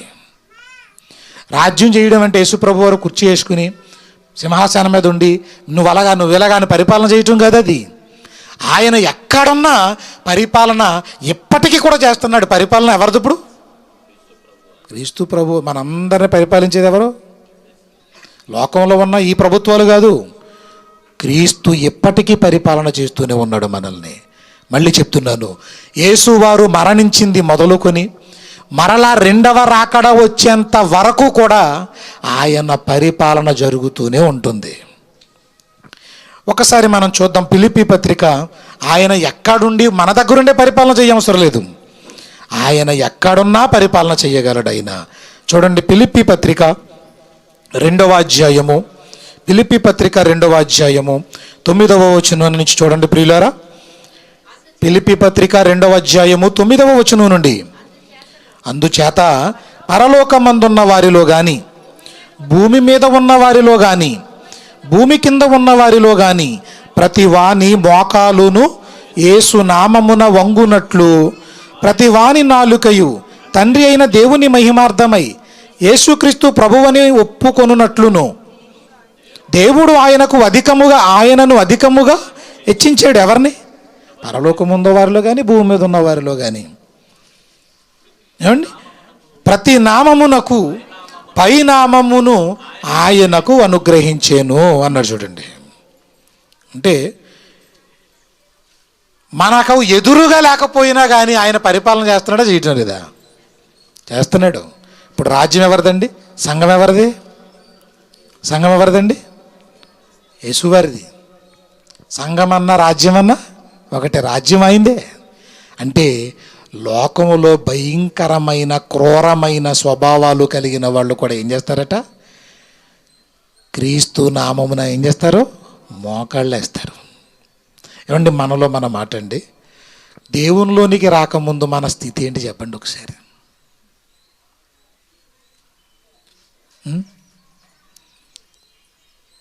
నేను ఒక మృగంలాగా ఉందును, మీరు మృగాలుగా ఉందురు. క్రీస్తులోకి రాకముందు ఒక్కసారి మన జీవితాలను జ్ఞాపకం చేసుకుంటుంటే అడవుల్లో ఉన్న మృగాలకి మనకి ఏం తేడా ఉండదు ప్రియ దేవుని పిల్లలారా. అలాంటి మృగాలు పరిశుద్ధ పర్వతం అనబడుతున్న సంఘములో, క్రీస్తు రాజ్యములో ఎలా ఉంటారంటే, ఏమండి, ఈ తోడేలు లాంటి స్వభావం కలిగినోడు కూడా ఎలా ఉంటాడట? గొర్రె పిల్లతో కలిసి ఉంటాడంటే ఎలా సహవాసం చూడండి ఎలా మారుతుందో. ఓ ప్రేమగా మారిపోతారన్నమాట. చూద్దాం, మనుషుల స్వభావాల గురించి చెప్తున్నాడు. మనుషుల స్వభావాలు మత్తయి సువార్త 7వ అధ్యాయము, మత్తయి సువార్త 7వ అధ్యాయము, మత్తయి సువార్త 7వ అధ్యాయము 15వ వచనం. అబద్ధ ప్రవక్తలను గూర్చి జాగ్రత్త పడుడి, వారు గొర్రెల చర్మములు వేసుకుని మీ యొద్దకు వత్తురు, కానీ లోపల వారు క్రూరమైన తోడేళ్ళు. తోడేళ్ళు ఎవరు? తోడేళ్ళు అంటే అడవుల్లో ఉన్న తోడేళ్ళ లేకపోతే మనుషులేనా? మనుషులే తోడేళ్ళు. తోడేస్తారండి ప్రాణాలని. తోడేళ్ళు అందుకే దేవుని భయము భక్తి లేని వాళ్ళని చాలామందిని మీరు చూస్తే నిజంగా వాళ్ళ మాటలు ఎలా ఉంటాయి, వాళ్ళ పనులు ఎలా ఉంటాయి, వాళ్ళ పనులు ఎలా ఉంటాయి. ఇంకా కింద వారి ఫలముల వలన మీరు వారిని తెలుసుకుందురు అంటున్నారు చూడండి. వారి ఫలములు అంటే వారు చేసే పనులు. తోడేళ్ళు లాంటి మనుషులు గొర్రె పిల్ల లాంటి స్వభావాన్ని, వేషాన్ని వేసుకుంటారంటున్నాడు తప్ప తోడేళ్ళు అంటే తోడేళ్ళు కాదు. తోడేళ్ళు ఎవరన్నమాట? ఇప్పుడు ఇక్కడ దేవుని రాజ్యంలో పర్వతం మీద ఎలా ఉంటారు? ఇప్పుడు తోడేళ్ళుగా ఉండరట. మరి ఎలా ఉంటారు? గొర్రె పిల్లలా మారిపోతారు. గొర్రె పిల్లల లోకంలో అబద్ధ ప్రవక్తలు ఎలా ఉంటారు? గొర్రె పిల్లలలాగా వేషం వేసుకుని తోడేళ్ళులాగా ప్రవర్తించేవారుగా ఉంటారు వాళ్ళు. ఇంకా చూద్దామండి. అపోస్తుల కార్యములు 20వ అధ్యాయము. అపోస్తలుల కార్యములు 20వ అధ్యాయము 29.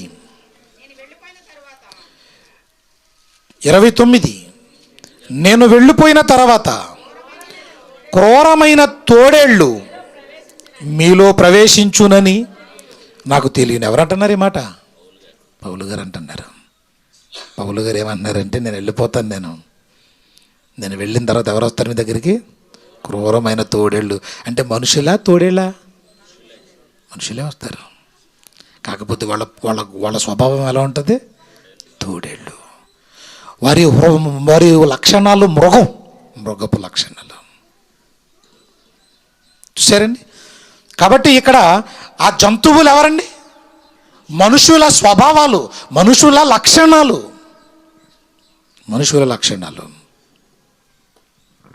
ఏం చేస్తారట వచ్చి? వారు మందను కనికరింపరు, శిష్యులను తమ ఎంట వీడ్చుకుని పోవాలనని వంకర మాటలు పలుకుచు మనుషులు మీలోనే బయలుదేరుతారంటున్నాడు. తోడేళ్ళు లాంటి వారు మీలోనే బయలుదేరిపోతారంటున్నాడు పౌలు గారు. మీలోనే. ప్రియ సహోదరి సహోదరులారా, అంటే ఇంకో పరిశుద్ధ పర్వతం మీద నివసించబోతున్న ఈ మృగాలు బొత్తిగా సాధు స్వభావం కలిగిన మృగాలు, పశువులతో ఈ మృగాలు కలిసిపోతాయి అంటున్నాడంటే అర్థం ఏంటి? యేసు క్రీస్తు వారు స్థాపించిన రాజ్యములో, సంఘములో మృగాల లాంటి గుణాలు, లక్షణాలు, మనసులు, స్వభావాలు కలిగిన వారు కూడా నిజంగా మారిపోతారు. ప్రియ దేవుని పిల్లలారా, మారిపోతారంటున్నాడు. యెహెజ్కేలు గ్రంథములో ఇంకొక మాట రాయబడింది 22వ అధ్యాయం. వీళ్ళందరూ, ఇవన్నీ జంతువుల గురించి కాదు, ఇవన్నీ మనుషుల గురించి. యెహెజ్కేలు గ్రంథము 22వ అధ్యాయము. యెహెజ్కేలు గ్రంథము 22వ అధ్యాయము 27వ వచనం.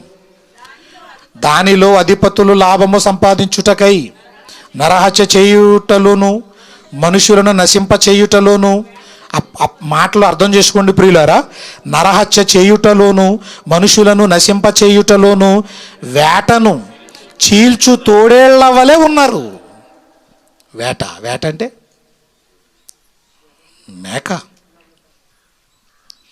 మేకను చీల్చిన తోడేళ్ల వలె ఉన్నారు. కాబట్టి ప్రియులారా, మనుషులు తోడేళ్ళులా ఉన్నారని, మనుషులు మృగాలలా ఉన్నారని, మనుషులే భయంకరమైన లక్షణాలతో ఉంటున్నారన్న ఉద్దేశాన్ని ముందుగా ప్రవక్త ద్వారా దేవుడు భవిష్యత్తులో జరగబోతున్న దాన్ని ముందుగా చెప్తున్నాడు. యెషయా గ్రంథంలో చెప్పబడేదంతా ప్రవచనం. అది ఏంటమ్మది? ప్రవచనం. ఎప్పుడు జరుగుతుంది? అది ఎప్పుడు ఉంటుంది? యేసువారు ఆయన పరిపాలన చేస్తున్న కాలంలో ఎలాంటి వాళ్ళు వస్తారంట రాజ్యంలోకి? ఎలుగుబంట్లు వస్తాయట, తోడేళ్ళు వస్తాయట, సింహాలు వస్తాయట, మృగాలు వస్తాయట, పాములు వస్తాయట. ఎలాంటి జంతువులు వస్తున్నాయో చూసారా? వచ్చి ఏమైపోతాయి? సాధువుగా మారిపోతాయంటే ఇవన్నీ. అంటే దేవుడికి ఎంత నమ్మకం, ఇలా ఉండాలని అనుకున్నాడు అన్నమాట ఆయన. లోకంలో పేపర్లో వేస్తాడు, మానవ మృగాలు అని వేస్తూ ఉంటాడు. ఎందుకు ఇలా మారతారంటేనండి, మనుషులు ఒక క్రూర మృగం ఉందండి లోకంలో, క్రూర మృగం. ఈ క్రూర మృగం వల్ల అంత క్రూరమైన పనులు చేస్తున్నారు మనుషులు. అలాంటి వారిని తన మాటతో వారిని వేటాడి ఏం చేస్తాడండి, సాధు స్వభావం కలిగిన వారుగా మార్చేస్తున్నాడు ప్రభువారు. ఇలాంటి వాళ్ళందరూ ఒక చోట కూడుకోవాలి. అందుకే సంఘంలో ఎంత భయంకరమైనటువంటి స్వభావం ఒకప్పుడు ఉన్న వాళ్ళమైన ఎలా ఉండాలండి, సాధువులుగా మారిపోతున్నారు. ఆయన మాట నెరవేరుతుందా లేదా? నెరవేరుతుందా? ఎవరిదాకో ఎందుకండి, అపోస్తలుడైన పౌలు గారు క్రీస్తులోకి రాకముందు ఏంటి, ఆయన క్యారెక్టర్ ఏంటి? తిమోతి పత్రిక మొదటి అధ్యాయం 12వ వచనంలో ఆయన క్రీస్తులోకి రాకముందు ఆయన స్వభావం చూడండి ఎలాగుందో. పూర్వం అంటే ఎప్పుడు? క్రీస్తులోకి రాకముందు, దేవునిలోకి రాకముందు దోషకుడను, హింసకుడను, హానికరుడనైనా నన్ను తన పరిచర్యకి ఎలాంటి ఎన్నుకున్నాడేంటి? అసలు ఎలాంటి ఎన్నుకున్నాడేంటి? నిన్న మహా దుర్మార్గుడిని నేను, మహా పాపాత్ముడిని నేను, మహాభయంకరుడమైన మనిషిని నేను. అలాంటి నన్ను ఎన్నుకున్నాడు దేవుడని తన భావాన్ని వ్యక్తం చేస్తున్నాడు పౌలు గారు. అప్పుడప్పుడు నుండి అనిపిస్తూ ఉంటుంది. ఏమనిపిస్తుంది అంటే, నాకు చిన్నప్పుడు బతికిన వాతావరణం, పేరుకు మాత్రమే క్రైస్తవులు, సినిమా రిలీజ్ మొదటి రోజు చూడకపోతే నిద్రటిది కాదు, గొడవలు, గందరగోళం, అలాంటి భయంకరమైన వాతావరణాలు. అప్పుడప్పుడు అనిపిస్తుంది, నాయన ఎక్కడో ఉన్న వాళ్ళని ఇక్కడ ఎందుకు పెట్టావు తండ్రి, ఇక్కడ ఎందుకు పెట్టావు? నాతో పాటు చదువుకున్న 1వ తరగతి నుంచి 10వ తరగతి చదువుకున్న చాలామంది అండి భయంకరమైన తాగుబోతులుగా. కొంతమంది అండి నిజంగా పాపం వాళ్ళని చూస్తున్నప్పుడు చాలా జాలి వేస్తుంది నాకు. నన్ను ఎలా ఉంచావు? ప్రియమైన దేవుని పిల్లలారా, ఎందుకు ఎలా ఉంచుతున్నాడు మనల్ని? ఎందుకు ఉంచుతున్నాడు? ఇప్పుడు మన అందరి గురించి ఆలోచించుకోండి ఒకసారి. లోకంలో ఉన్నప్పుడు మన స్వభావాలు ఎలాంటివి? క్రూర మృగాలవా, సింహమా, ఎలుగుబంట, ఎలాంటిది మన జీవితం? కానీ క్రీస్తులోకి వచ్చిన తర్వాత నీ వాతావరణం మారాలి. నిన్ను తిడతారు, తలంచాలి. నిన్ను కొడతారు, తలవంచాలి. నిన్ను అవమానపరుస్తారు, తలవంచాలి. నువ్వుగా ఉండకూడదు. నేను ఒకప్పుడు తోడేళ్ళని అన్నావనుకో, ఇక్కడ అలా ఉండకూడదు. నువ్వు ఎలా ఉండాలి? తోడులా ఉండకూడదు. నేను జీవించేది ఇక మీదట నేను కాదు, హింసకుడను, దోషకుడని ఆ రోజుల్లాంటి అయితేనా తుక్కు రేగిపోద్దా అంటాను. చూసారా? పౌలు గారు అంటున్నా, నేను ఇప్పుడు ఎలా అంటుండే తెలుసా? ఒకప్పుడు అది మాట అంటే చితక కొడేసేవాడిని, హింసించేవాడిని, దూషించేవాడిని, మృగం లాంటి వాడిని. ఇప్పుడు కాదు. ప్రియ సహోదరులారా, ఇవన్నీ ఎప్పుడు తిరుగుతాయంటండి? ఈ స్వభావాలు కలిగిన మనుషులు ఎప్పుడు తిరుగుతారట? హబక్కూకు గ్రంథంలో చెప్తున్నాడు ఒక మాట. హబక్కూకు గ్రంథం 1వ అధ్యాయంలో 8వ వచనంలో చూడండి ప్రియులారా. 8వ వచనంలో, హబక్కూకు గ్రంథం 1వ అధ్యాయం 8వ వచనంలో, హబక్కూకు గ్రంథము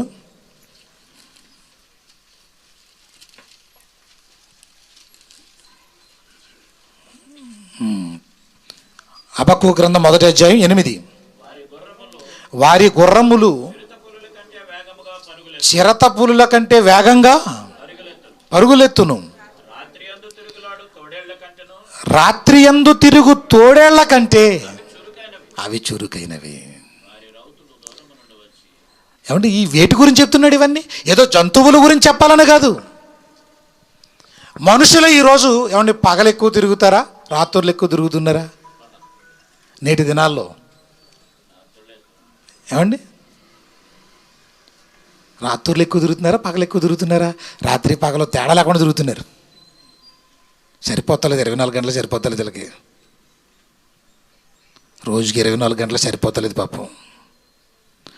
దెయ్యాలు తిరిగినట్టు, పిశాచాలు తిరిగినట్టు అర్ధరాత్రులు పోరు. మనం అంటే ప్రార్థనకి వెళ్ళి అర్ధరాత్రులు వస్తున్నాం మేము. నాకు అనిపిస్తుంది ఈ టైంలో వీళ్ళు ఎక్కడికి వెళ్తున్నారో బిత్తుంటుంది ఒక్కోసారి. చూసారండి, ఇక క్రూరమైన పనులు చేసే వాళ్ళందరూ కూడా తిరిగే సమయం కూడా ఎప్పుడంటే రాత్రులు. అడవుల్లో ఉన్న జంతువులండి పగల బయటకు వస్తాయా, రాత్రులు బయటకు వస్తాయా? రాత్రులే. ఈ అన్యాయాలు అక్రమాలు చేసేవాళ్ళు కూడా ఎప్పుడు బయటకు వస్తారు? వీళ్ళు కూడా రాత్రులే. చూసారా చూసారా, మృగాల లాంటి లక్షణాలు, మృగాల లాంటి స్వభావాలు, మిడునాగులు అంటున్నాడు, విషపూరితమైన జంతువులు అంటున్నాడు, సర్పాలతో అంటున్నాడు. వీళ్ళందరూ క్రీస్తులోకి వచ్చిన తర్వాత అలా ఉండరు అంటున్నాడు. ఒక మాట అడుగుతున్నాను, మీరే ఆన్సర్ చేయండి.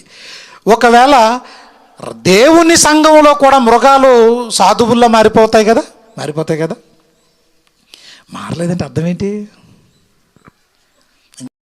ఆయన రాజ్యంలోకి వచ్చిన తర్వాత కూడా ఇంకా అలాగే కనపడుతున్నాయి కొన్ని మృగాలు అప్పుడప్పుడు. ఉద్దేశం ఏంటి చెప్పాలి మీరు? ఏమైనట్టు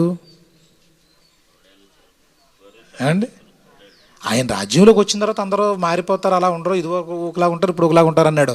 మరి ఉండటం లేదండి ఏంటన్నా? మారలేదు. ఆ జంతువు సరిగ్గా చావలేదు. అది మరి ఎంత కొట్టినా బయటకు వచ్చేస్తుంది మళ్ళీనది. ఇప్పుడు రాజ్యంది తప్పు కాదు, ఎవరి తప్పు? ఇప్పుడు అందులోకి వచ్చిన మృగం పరిస్థితి ఏం బాగాలేదు, మళ్ళీ మృగం పుట్టుకొచ్చేస్తుంది. అది మాటికి లోపల ఉన్న మృగం లేస్తుంది, నిద్ర లేస్తుంది, అది పడుకుని లెగిస్తుంది. అది అంతే వికృతమైన చేష్టలు చేసేస్తాం ఆ కొద్ది కాలం. మళ్ళీ కొంతకాలం అయ్యేసరికి మళ్ళీ సాధువు అయిపోతాం. ఎందుకంటే మృగం రెస్ట్ తీసుకోవాలి కదా. మరి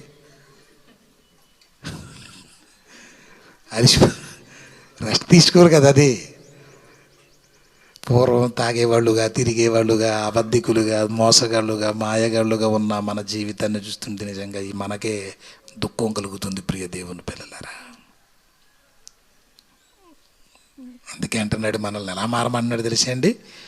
అలా కొలసీ పత్రిక 3వ అధ్యాయము, రాజ్యంలోకి వచ్చిన తర్వాత ఏమైపోవాలంటేనండి, కొలసీ పత్రిక 3వ అధ్యాయం, కొలసీ పత్రిక 3వ అధ్యాయము 5వ వచనం నుంచి, కావున భూమి మీద ఉన్న మీ అవయవములను, అవయవాలు అంటే ఇది ఈ శరీరం అవయవాలు ఇవి కాదు, వీటి గురించి కదా అంటుంటావు.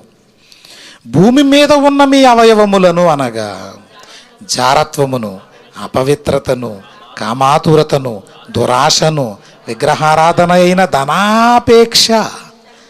విగ్రహారాధన కాదు, ఎక్కువగా నువ్వు దేన్ని ప్రేమిస్తున్నావు అది విగ్రహారాధన. అది ఐందవ విగ్రహాలను వీటి గురించి కాదు మనం చెప్తుంటావు. దేని గురించి? మరి నువ్వు ఎక్కువగా దేవుని కంటే ఎక్కువగా ఏది ప్రేమించినా అది విగ్రహారాధన. దేవుని కంటే ఎక్కువగా ఎవరిని ప్రేమిస్తున్నావు?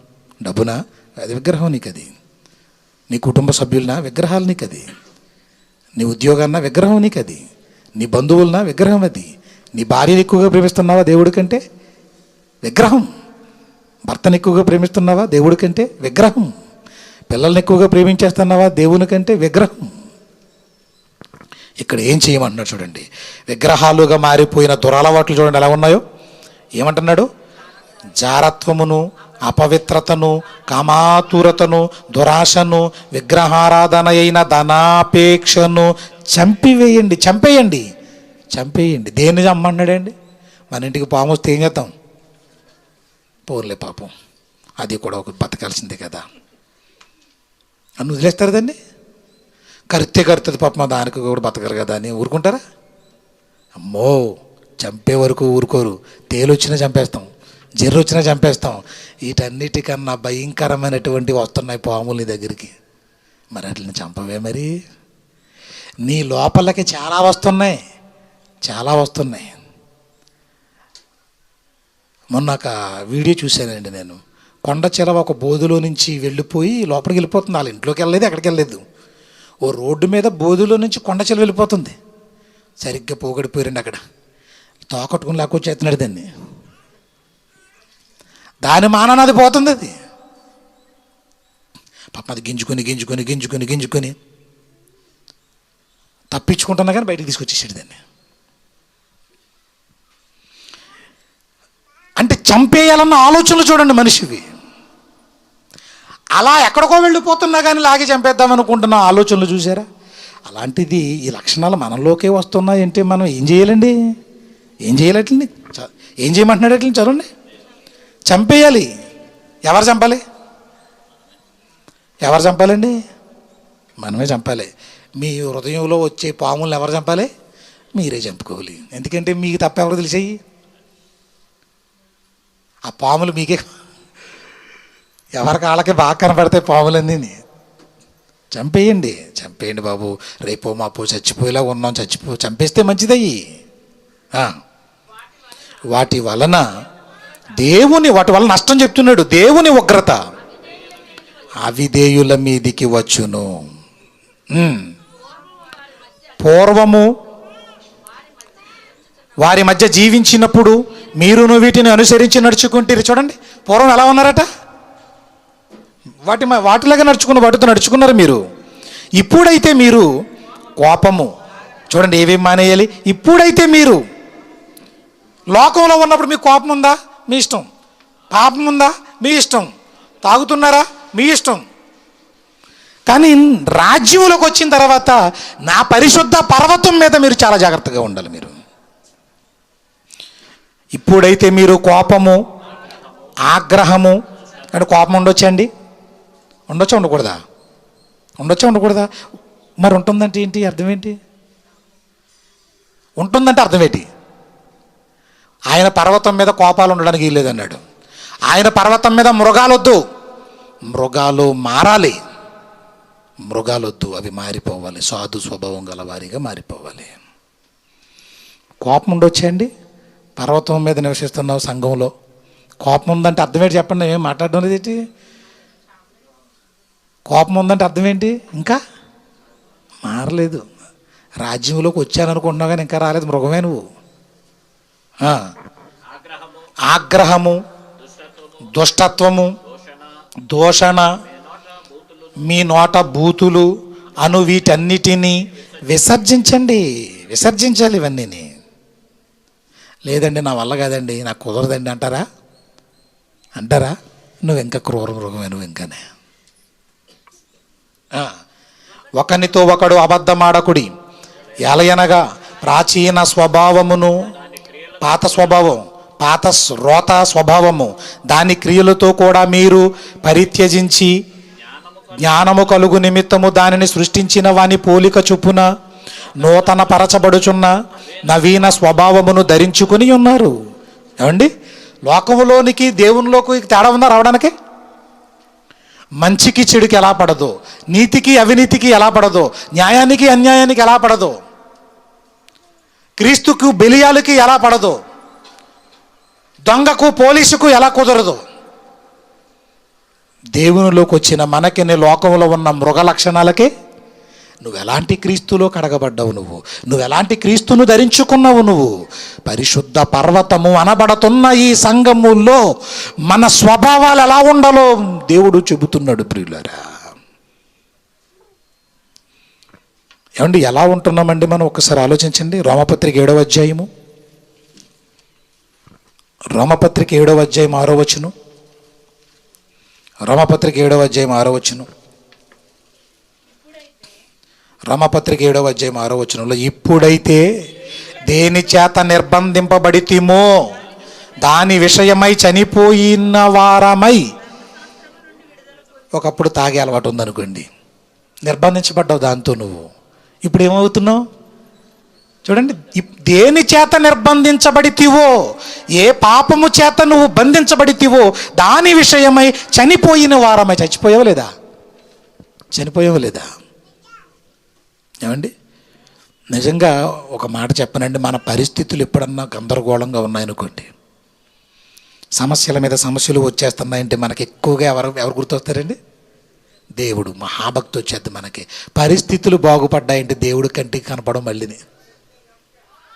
ఏమంటే అలాంటి వాళ్ళు ఉంటారా ఉండరా చెప్పాలి మీరు? ఉండరా?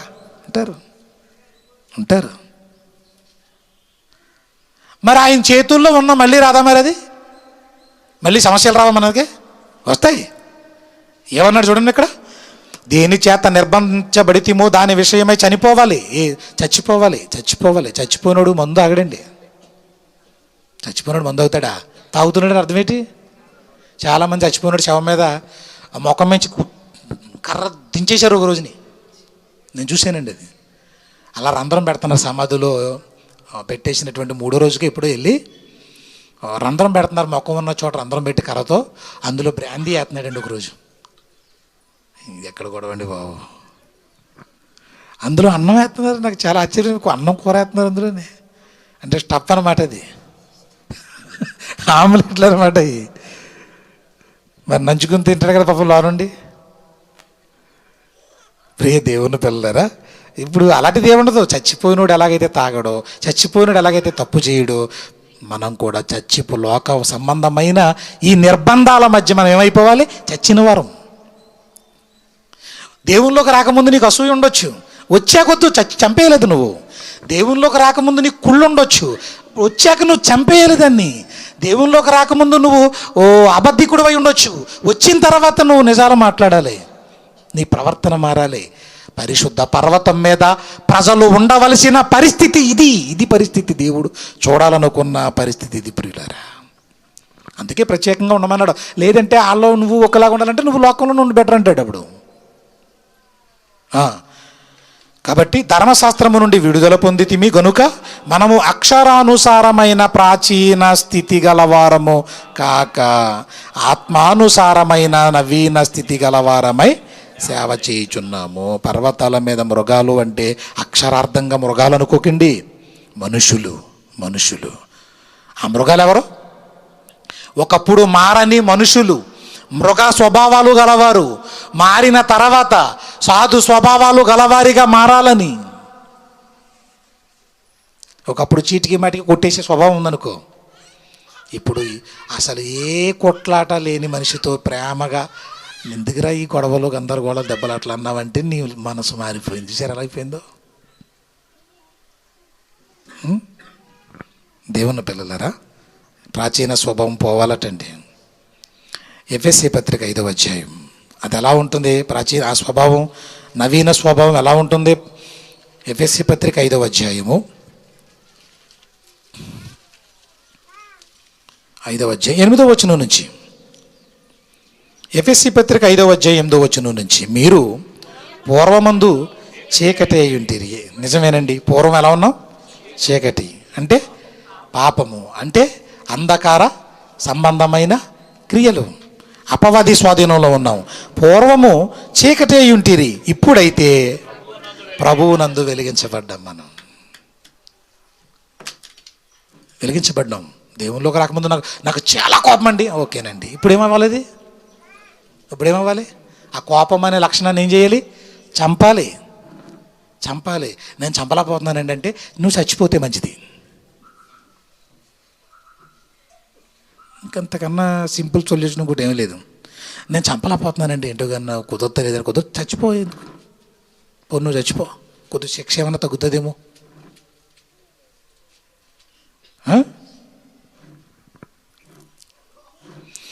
ప్రభువునందు వెలుగై ఉన్నారు. వెలుగు ఫలం ఏంటంటే సమస్త విధములైన మంచితనము, నీతి, సత్యము అను వాటిలో దానిని కనబడుచున్నది. కనుక ప్రభువుకేది ప్రీతికరమైనదో దాన్ని పరీక్షించుచు వెలుగు సంబంధుల వలె నడుచుకొనుడి. నిష్ఫలమైన అంధకార క్రియలలో, చూడండి, నిష్ఫలమయ్యి అంధకార క్రియలలో పాలివారై ఉండక. అంటే మీకు ఆ లోక సంబంధమైన పనులు నిష్ఫలమని చెప్తున్నాడు దేవుడు. నువ్వు పాల్గొని ఇష్టమేక. ఒరే నాయన, ఈ వేస్ట్ నీకు కుదరదు, నీకు కరెక్ట్ కాదు అది అన్నాడంటే నీ ఇష్టం. నిన్న నాకు తమ్ముడు చూపించాడండి. పాస్టర్ గారు సంక్రాంతి వేడుకలు చేస్తున్నాడండి. ఎద్దుల బండి మీద గంగిరెద్దులా కూర్చుని ఎగురుతున్నాడు.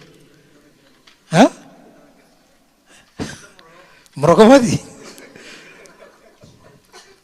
చూసారండి ఎవరు చేస్తున్నారు ఇప్పుడు? అది నిజంగా అనిపించింది ఇప్పుడు. మరి పాస్టర్ గారే చేస్తున్నారంటే విశ్వాసుల పరిస్థితి మరి ఏమండి? పెద్ద భోగం అంటే ఎవరు వేస్తున్నారు తెలిసండి? ఎవరేస్తున్నారు? క్రైస్తవులు. మృగాలు ఇంకా మారవి, మృగాలు మారవు.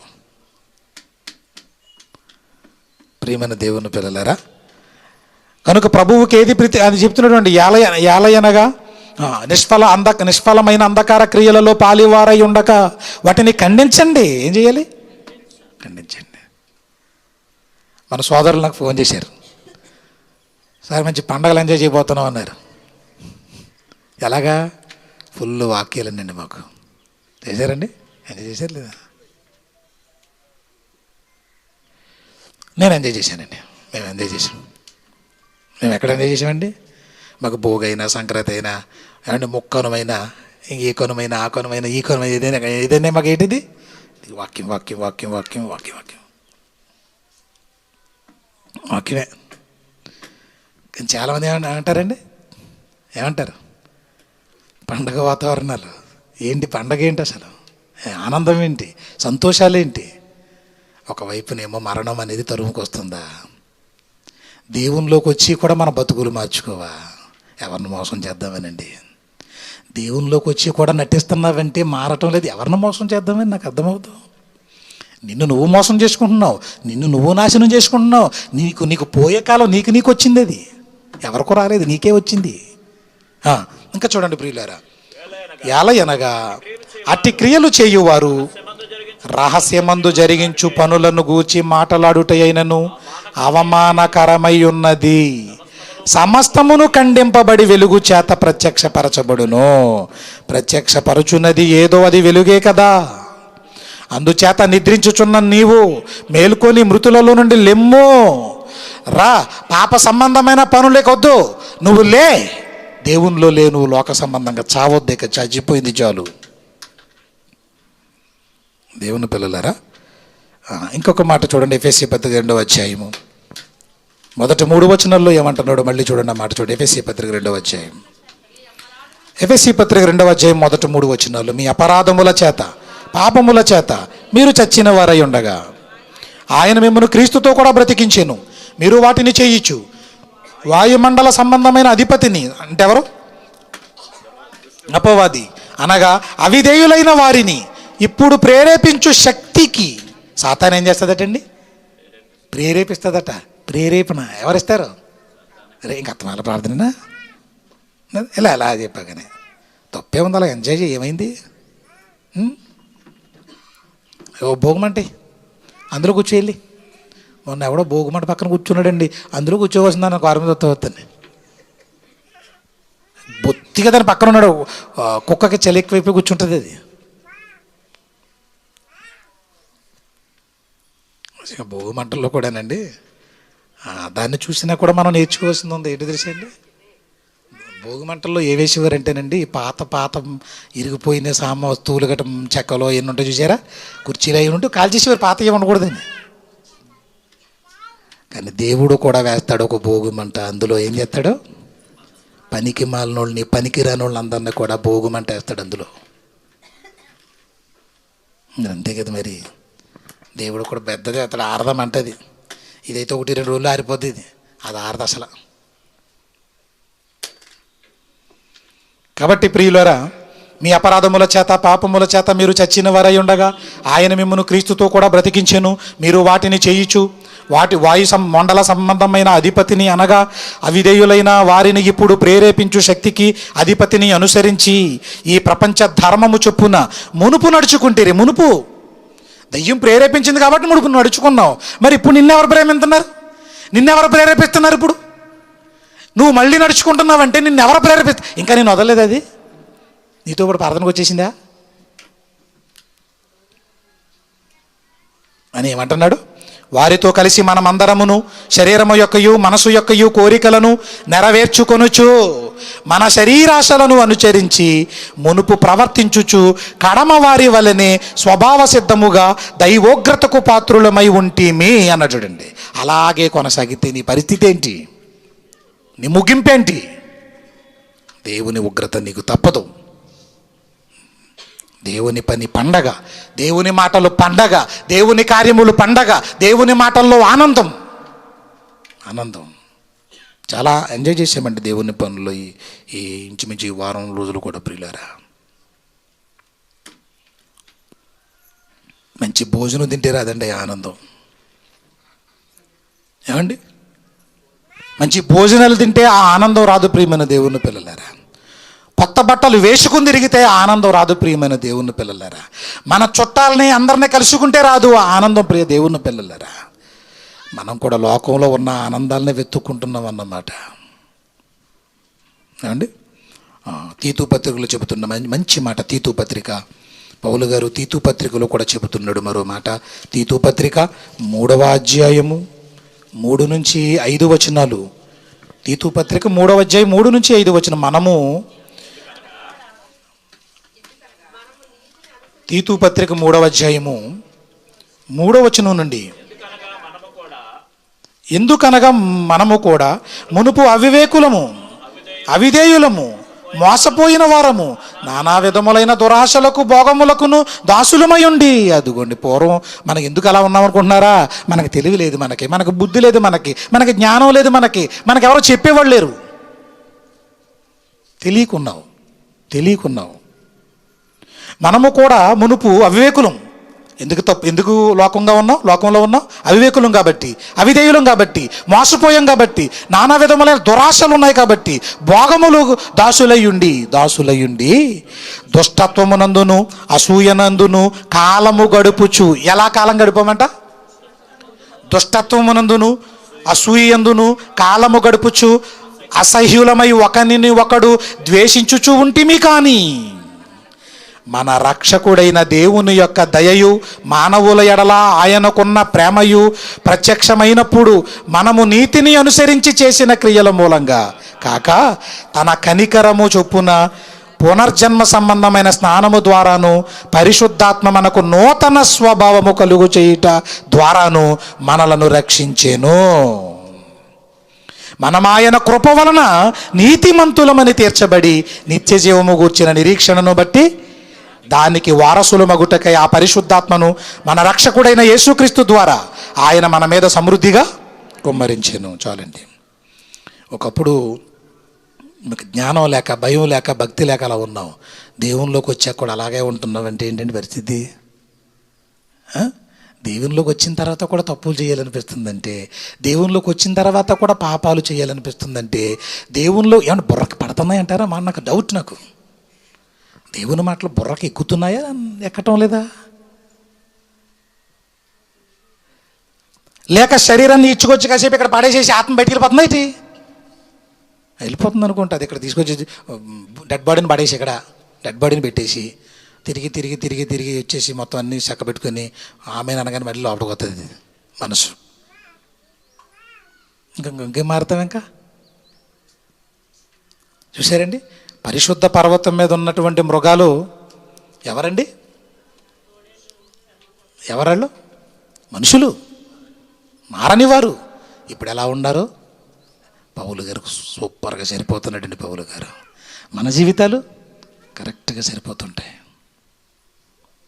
కానీ ఇక్కడికి వచ్చిన తర్వాత మనం మారటం లేదంటే కనుక మనం అసలు ఇంకా మృగాలుగానే ఉన్నామన్నమాట. చివరిగా ముగించుకుందాం. గలతీ పత్రిక 5వ అధ్యాయము 24వ వచనం. దేవునిలోకి వచ్చిన తర్వాత మనం చేయాల్సిన పనులు, క్రీస్తులోకి వచ్చిన తర్వాత మనం చేయాల్సిన పనులు. మీకు కష్టమవుతున్నా, ఏమంటే మీకు ఇబ్బంది అవుతున్నా, మీకు నష్టం అవుతున్నా, తప్పనిసరిగా ఇవి మీరు చేయాల్సిన పనులు. గలతీ పత్రిక 5వ అధ్యాయం 24వ వచనంలో, ఇటు వాటికి విరోధమైన నియమమేమీ లేదు. క్రీస్తు యేసు సంబంధులు శరీరమును దాని ఇచ్చలతోనూ దురాశలతోనూ సిలువ వేసి ఉన్నారు. ఏం చేయాలి మనం? యేసు వారు సిలువ వేసేశారు, సిలువ వేయబడ్డారు. ఆ సిలువ మీద భూమికి ఆకాశానికి మధ్య సిలువలో ఆయన వేలాడుతున్నాడు. సిలువ వేసేశారు ప్రియులారా. ఈరోజు ఆయన సిలువ వేయబడిన కారణం ఏంటంటే మన పాపాలు కదండి, మన పాపాలు కదా. ఇప్పుడు మనల్ని ఏం చేయమంటున్నాడు? ఆయనేమో సిలువ వేయబడ్డాడు. ఇప్పుడు మనల్ని ఏం చేయమంటున్నాడు? నీలోకి వస్తున్న ఆ మృగపు లక్షణాలు, పూర్వపు లక్షణాలు, ప్రాచీన స్వభావాలు సిలువ వేసేయాలి మీరు. నేను అడుగుతున్నానండి, ఎంతమంది సిలువ వేశారు చెప్పండి? ఎంతమంది సిలువ వేశారండి? వేశారా? ఇంకా చెప్పాలి. సహోదరులు చెయ్యెత్తారు. ఇంకా వెరీ గుడ్. ఇంకా తమ్ముడు చెప్పండి, పర్వాలేదు, సిగ్గుపడకూడదు అసలు. పూర్వం నా పరిస్థితి వేరు, ఇప్పుడు నా పరిస్థితి వేరు అనుకున్న వాళ్ళు చేతిరెత్తండి ఒకసారి. నిజంగా నీకు నేనే ఎత్తుతున్నానండి, ఇప్పుడు ధైర్యం చేయండి అందరూ. ఇంకా కొంతమంది సిలువ వేయట్లేదు అనమాట. ఓ పని చేయండి, మానేయండి ప్రార్థన. లేదండి మాకు సిలువేసేస్తారు మీరు. అంతే కదా మరి. మనం సిలువ వెయ్యలేదంటే వేటిని వెయ్యాలి? సిలువ వేటిని వెయ్యాలి? నీకు ఎందుకు చెప్పాలి దేవుడి మాటలు? ఈ జీవాహారమైనటువంటి ఫుడ్ నీకు ఎందుకు పెట్టాలి?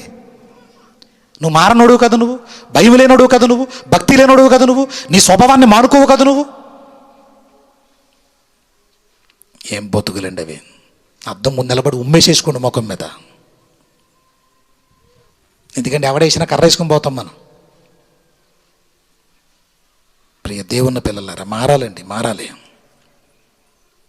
ఒకవేళ మారలేదా నోరు మూసుకుని ఉండడం మంచిది. ఎవరిని ఒక్క మాట అనడానికి వీల్లేదు.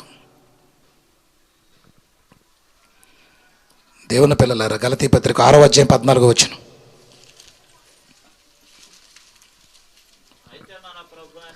గలతీ పత్రిక 6వ అధ్యాయం 14వ వచనం. అయితే మన ప్రభువైన యేసుక్రీస్తు సిలువ యందు తప్ప మరి దేని యందును అతిశయించుట నాకు దూరమవునుగాక. దాని వలన నాకు లోకమునకు నేనును సిలువ వేయబడి ఉన్నాము. అదుగోండి పౌలు గారు, నేను లోకాన్ని సిలువేసేసాను, లోకము నన్ను సిలువ వేసేసింది. లోకం దృష్టిలో నేను చచ్చిపోయాను, నా దృష్టిలో లోకం చచ్చిపోయింది. నేను వేరు, క్రీస్తుతో కూడా సిలువ వేయబడ్డాను. నేను జీవించేవాడును నేను కాదిక. పూర్వం హింసకుడను, దోషకుడను, మహా హానికరమైన సవులు అనబడుతున్న నేను కాదు. నా యందు నివసించేది, జీవించేది క్రీస్తు. పర్వతాల మీద, సంగముల్లో మృగాలు కాదు, సాధు స్వభావం కలిగిన మనుషులుగా ఉండాలని దేవుడు కోరుకుంటున్నాడు. ప్రియ దేవుని పిల్లలరా, మనం మారాలి. మన స్వభావాలు మారాలి, మన ఉద్దేశాలు మారాలి, మన మనసు మారాలి, మన మాటలు మారాలి, మన ఆలోచనలు మారాలి, మన చూపులు మారాలి. జాగ్రత్త అండి. మారనోళ్ళతో కూడా సహవాసం కూడా ఎక్కువగా చేయకండి ప్రియ దేవుని పిల్లలారా. మనకున్నదే తక్కువ టైం, తక్కువ సమయం. మనం మారటానికే ఇంకా ఎన్నో తెలుసుకోవాలి, ఎంతో మారాలి. తొందరగా మారిపోయి చూపించండి లోకానికి. రెడీ అయిపోయి రా, ఇప్పుడు రా, నీ దమ్ముంటే రా, మరణమా రా అని అడగండి. అప్పుడు అడగండి. నువ్వు రెడీ అయిపోయి నిన్ను నువ్వు మార్చేసుకుని రా, నీకు నిజంగా దమ్ము ధైర్యం ఉంటే వచ్చి నా దగ్గరికి రా, నన్ను మరణం కావాలి నాకు అని అడగండి. అంతేగాని మనం ఎక్కడున్నామో ఒక్కసారి పరిశీలించుకోండి. ఏ స్థితిలో ఉన్నాం చూడండి. పరిశుద్ధ పర్వతము మీద ఉన్న మృగాలు ఇప్పుడు ఎవరండి? దేవుని సంఘములో సాధు స్వభావం కలిగినటువంటి మనుషులు, దేవుని పిల్లలు, క్రీస్తుని పోలి నడుచుకోవలసిన వారు. జాగ్రత్త ప్రియులారా, మనం ఎలా ఉన్నామో పరిశీలించుకోండి. లోకానికి దూరంగా ఉండండి, పాపానికి దూరంగా ఉండండి, దేవునికి దగ్గరైపోతూ ఉండండి. ప్రార్థన చేసుకుందాం. ప్రేమగల తండ్రి, దయా కనికరము కలిగిన దేవా, ఇప్పటి వరకు అమూల్యమైన మీ మాటలు మాతో మాట్లాడారు నాయన. చాలామందికి ఇంకా నాయన ఇదిగో తండ్రి సంక్రాంతి సెలవులు సరిపోలేదు నాయన. తండ్రి ఇంకా లోకం ఎక్కడెక్కడ ఉన్నారో మాకు తెలియదు, కానీ పరిశుద్ధ పర్వతము మీద మృగాలే మహాసాధు స్వభావాలుగా మారిపోతున్నాయని నా తండ్రి మీరు ముందుగా ఒక ప్రవచనాన్ని మీరు రాయించారు దేవా. అనేక మంది ప్రమాదకరమైన స్థితి నుంచి ఇదిగో నాయన పరిశుద్ధమైన స్థితిలోకి అడుగు పెడుతున్నాం. హానికరమైన స్వభావాలను లక్షణాలను విడిచిపెట్టి మీకు ఇష్టమైన లక్షణాలు స్వభావాలను కలిగిన వారుగా బ్రతుకుతున్నవారు ఉన్నారు నాయన.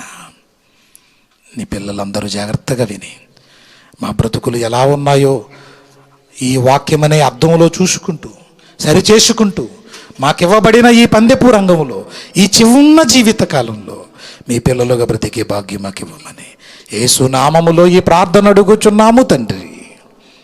ఆమెన్.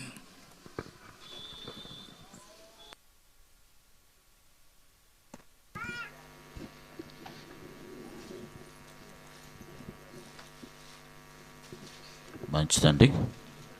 చాలా ఉన్నతమైన మాటలు, విలువైన మాటలు మనం విన్నాం. ఎందుకంటే లోకస్తులు ఒక రీతిలో మాట్లాడుకుంటూ ఉన్నారు, దేవుని వాక్యం ఎరిగిన వారు మరొక రీతిలో, అనగా దేవుని యొక్క ఉద్దేశాలని మనకు తెలియపరిచి మరెక్కువగా మనల్ని బలపరిచి ప్రేరేపించి పురుగొల్పిన సహోదరులకి ప్రభువుని క్రీస్తు వందనాలు. దైవజనులు మనకు దొరకడం చాలా సంతోషం, అదృష్టం. సమయంలో కానుకల సేకరణ జరుగుతూ ఉంటుండగా కుమారుడు నాని వచ్చి ఒక చక్కని పాట పాడి మనకు వినిపిస్తాడు.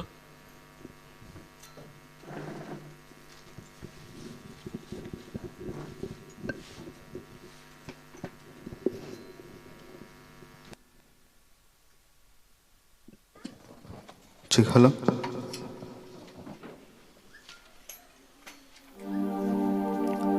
ఆశగా ఉన్నది, బహు ఆశగా ఉన్నది,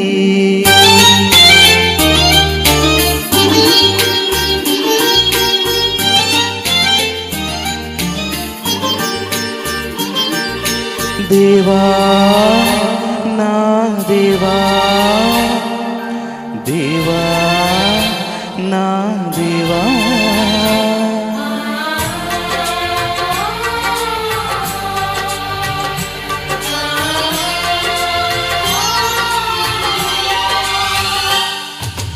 నీ గుడారంలో అతిథిగా ఉండాలని, నీలో గిరిలో ఆనందించాలని, నీ గుడారంలో అతిథిగా ఉండాలని, నీలో గిలిలో ఆనందించాలని ఆశగా ఉన్నది, బహు ఆశగా ఉన్నది, ఆశగా ఉన్నది, బహు ఆశగా ఉన్నది, నీ గుడారంలో అతిథిగా ఉండాలని, నీలో గిలిలో ఆనందించాలని.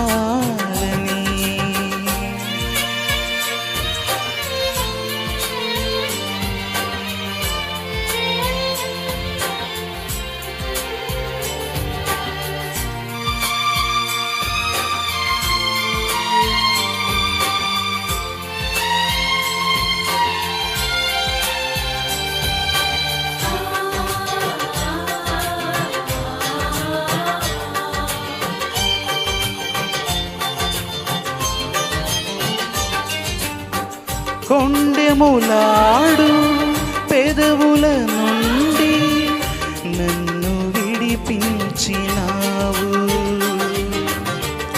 నోరు తెరచి నిజము పలుకుట నాకు నేర్పించినావు,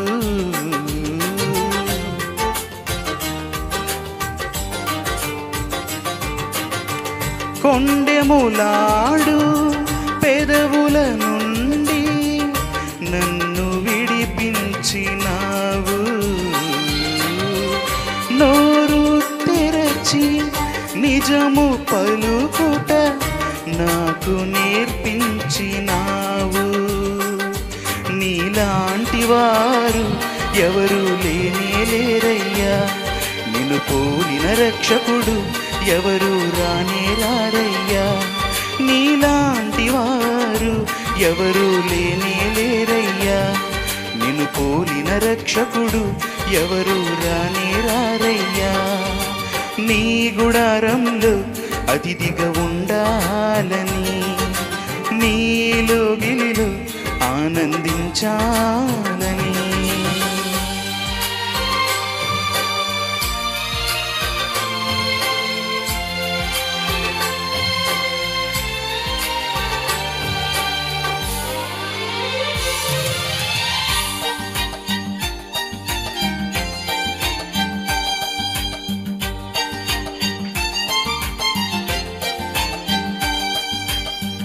దూషణకరమైన మాటల నుండి నన్ను విడిపించినావు, ద్వేషము నిండిన హృదయము నుండి నన్ను రక్షించినావు,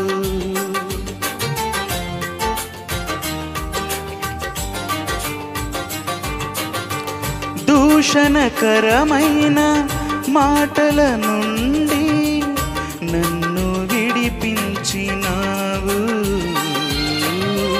ద్వేషము నిండిన హృదయము నుండి నన్ను రక్షించినావు. నా తోడు నీడగా నాతో ఉంటే చాలయ్యా, నీతో నీ నెమ్మదిగా నడుచుట నేర్పించయ్యా. నా తోడు నీడగా నాతో ఉంటే చాలయ్యా, నీతో నే నెమ్మదిగా నడుచుట నేర్పించయ్యా. నీ గుడారంలో అతిథిగా ఉండాలని, నీలోగిలిలో ఆనందించాలని, నీ గుడారంలో అతిథిగా ఉండాలని, నీలోగిలిలో ఆనందించాలని ఆశగా ఉన్నది, బహు ఆశగా ఉన్నది, ఆశగా ఉన్నది, బహు ఆశగా ఉన్నది.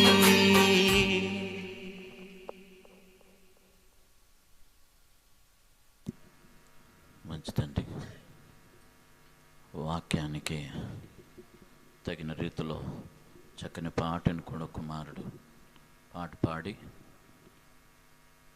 మన గుణలక్షణాలు దేవుడు ఎలా మార్చాడో దాన్ని కొనసాగించి దేవుని ఉన్నతమైన పర్వతం మీద మనం నివసించే వారిలో ఉండాలని చక్కని భావంతో కూడిన పాట పాడిన కుమారుని బట్టి దేవునికి మహిమ చెల్లిస్తూ కుమారుని దేవుడు దీవించి మరెక్కువగా దేవుని కొరకు ఉపయోగపడాలని ప్రార్థన చేస్తున్నాను. ఈ సమయంలో కానుకల నిమిత్తం సహోదరులు రతన్ రాజు గారు వచ్చి ప్రార్థన చేస్తారు.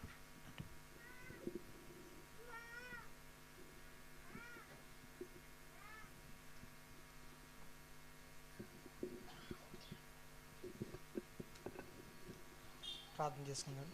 పరిశుద్ధుడా పరిశుద్ధుడా మహాగణుడా గొప్ప దేవ వందనాలు తండ్రి. ఇటు రీతిగా ఈ సమయంలో మమ్మల్ని నిలబెట్టినందుకు వందనాలు, కృతజ్ఞతలు తండ్రి. తండ్రి విత్తబడిన ఇచ్చిన కానుకల నిమిత్తమై ప్రార్థన చేయించున్నాము తండ్రి. ఇచ్చిన ప్రతి హస్తాన్ని దీవించండి తండ్రి. ఇవ్వలేని ప్రతి హస్తాన్ని కూడా కాచి కాపాడండి తండ్రి. ఇవ్వబడిన దాన్ని కాచి కాపాడు. క్రీస్తు వారి పుణ్యనాలు ఇచ్చిన ప్రార్థన ఇచ్చున్నాము తండ్రి. ఆమేన్.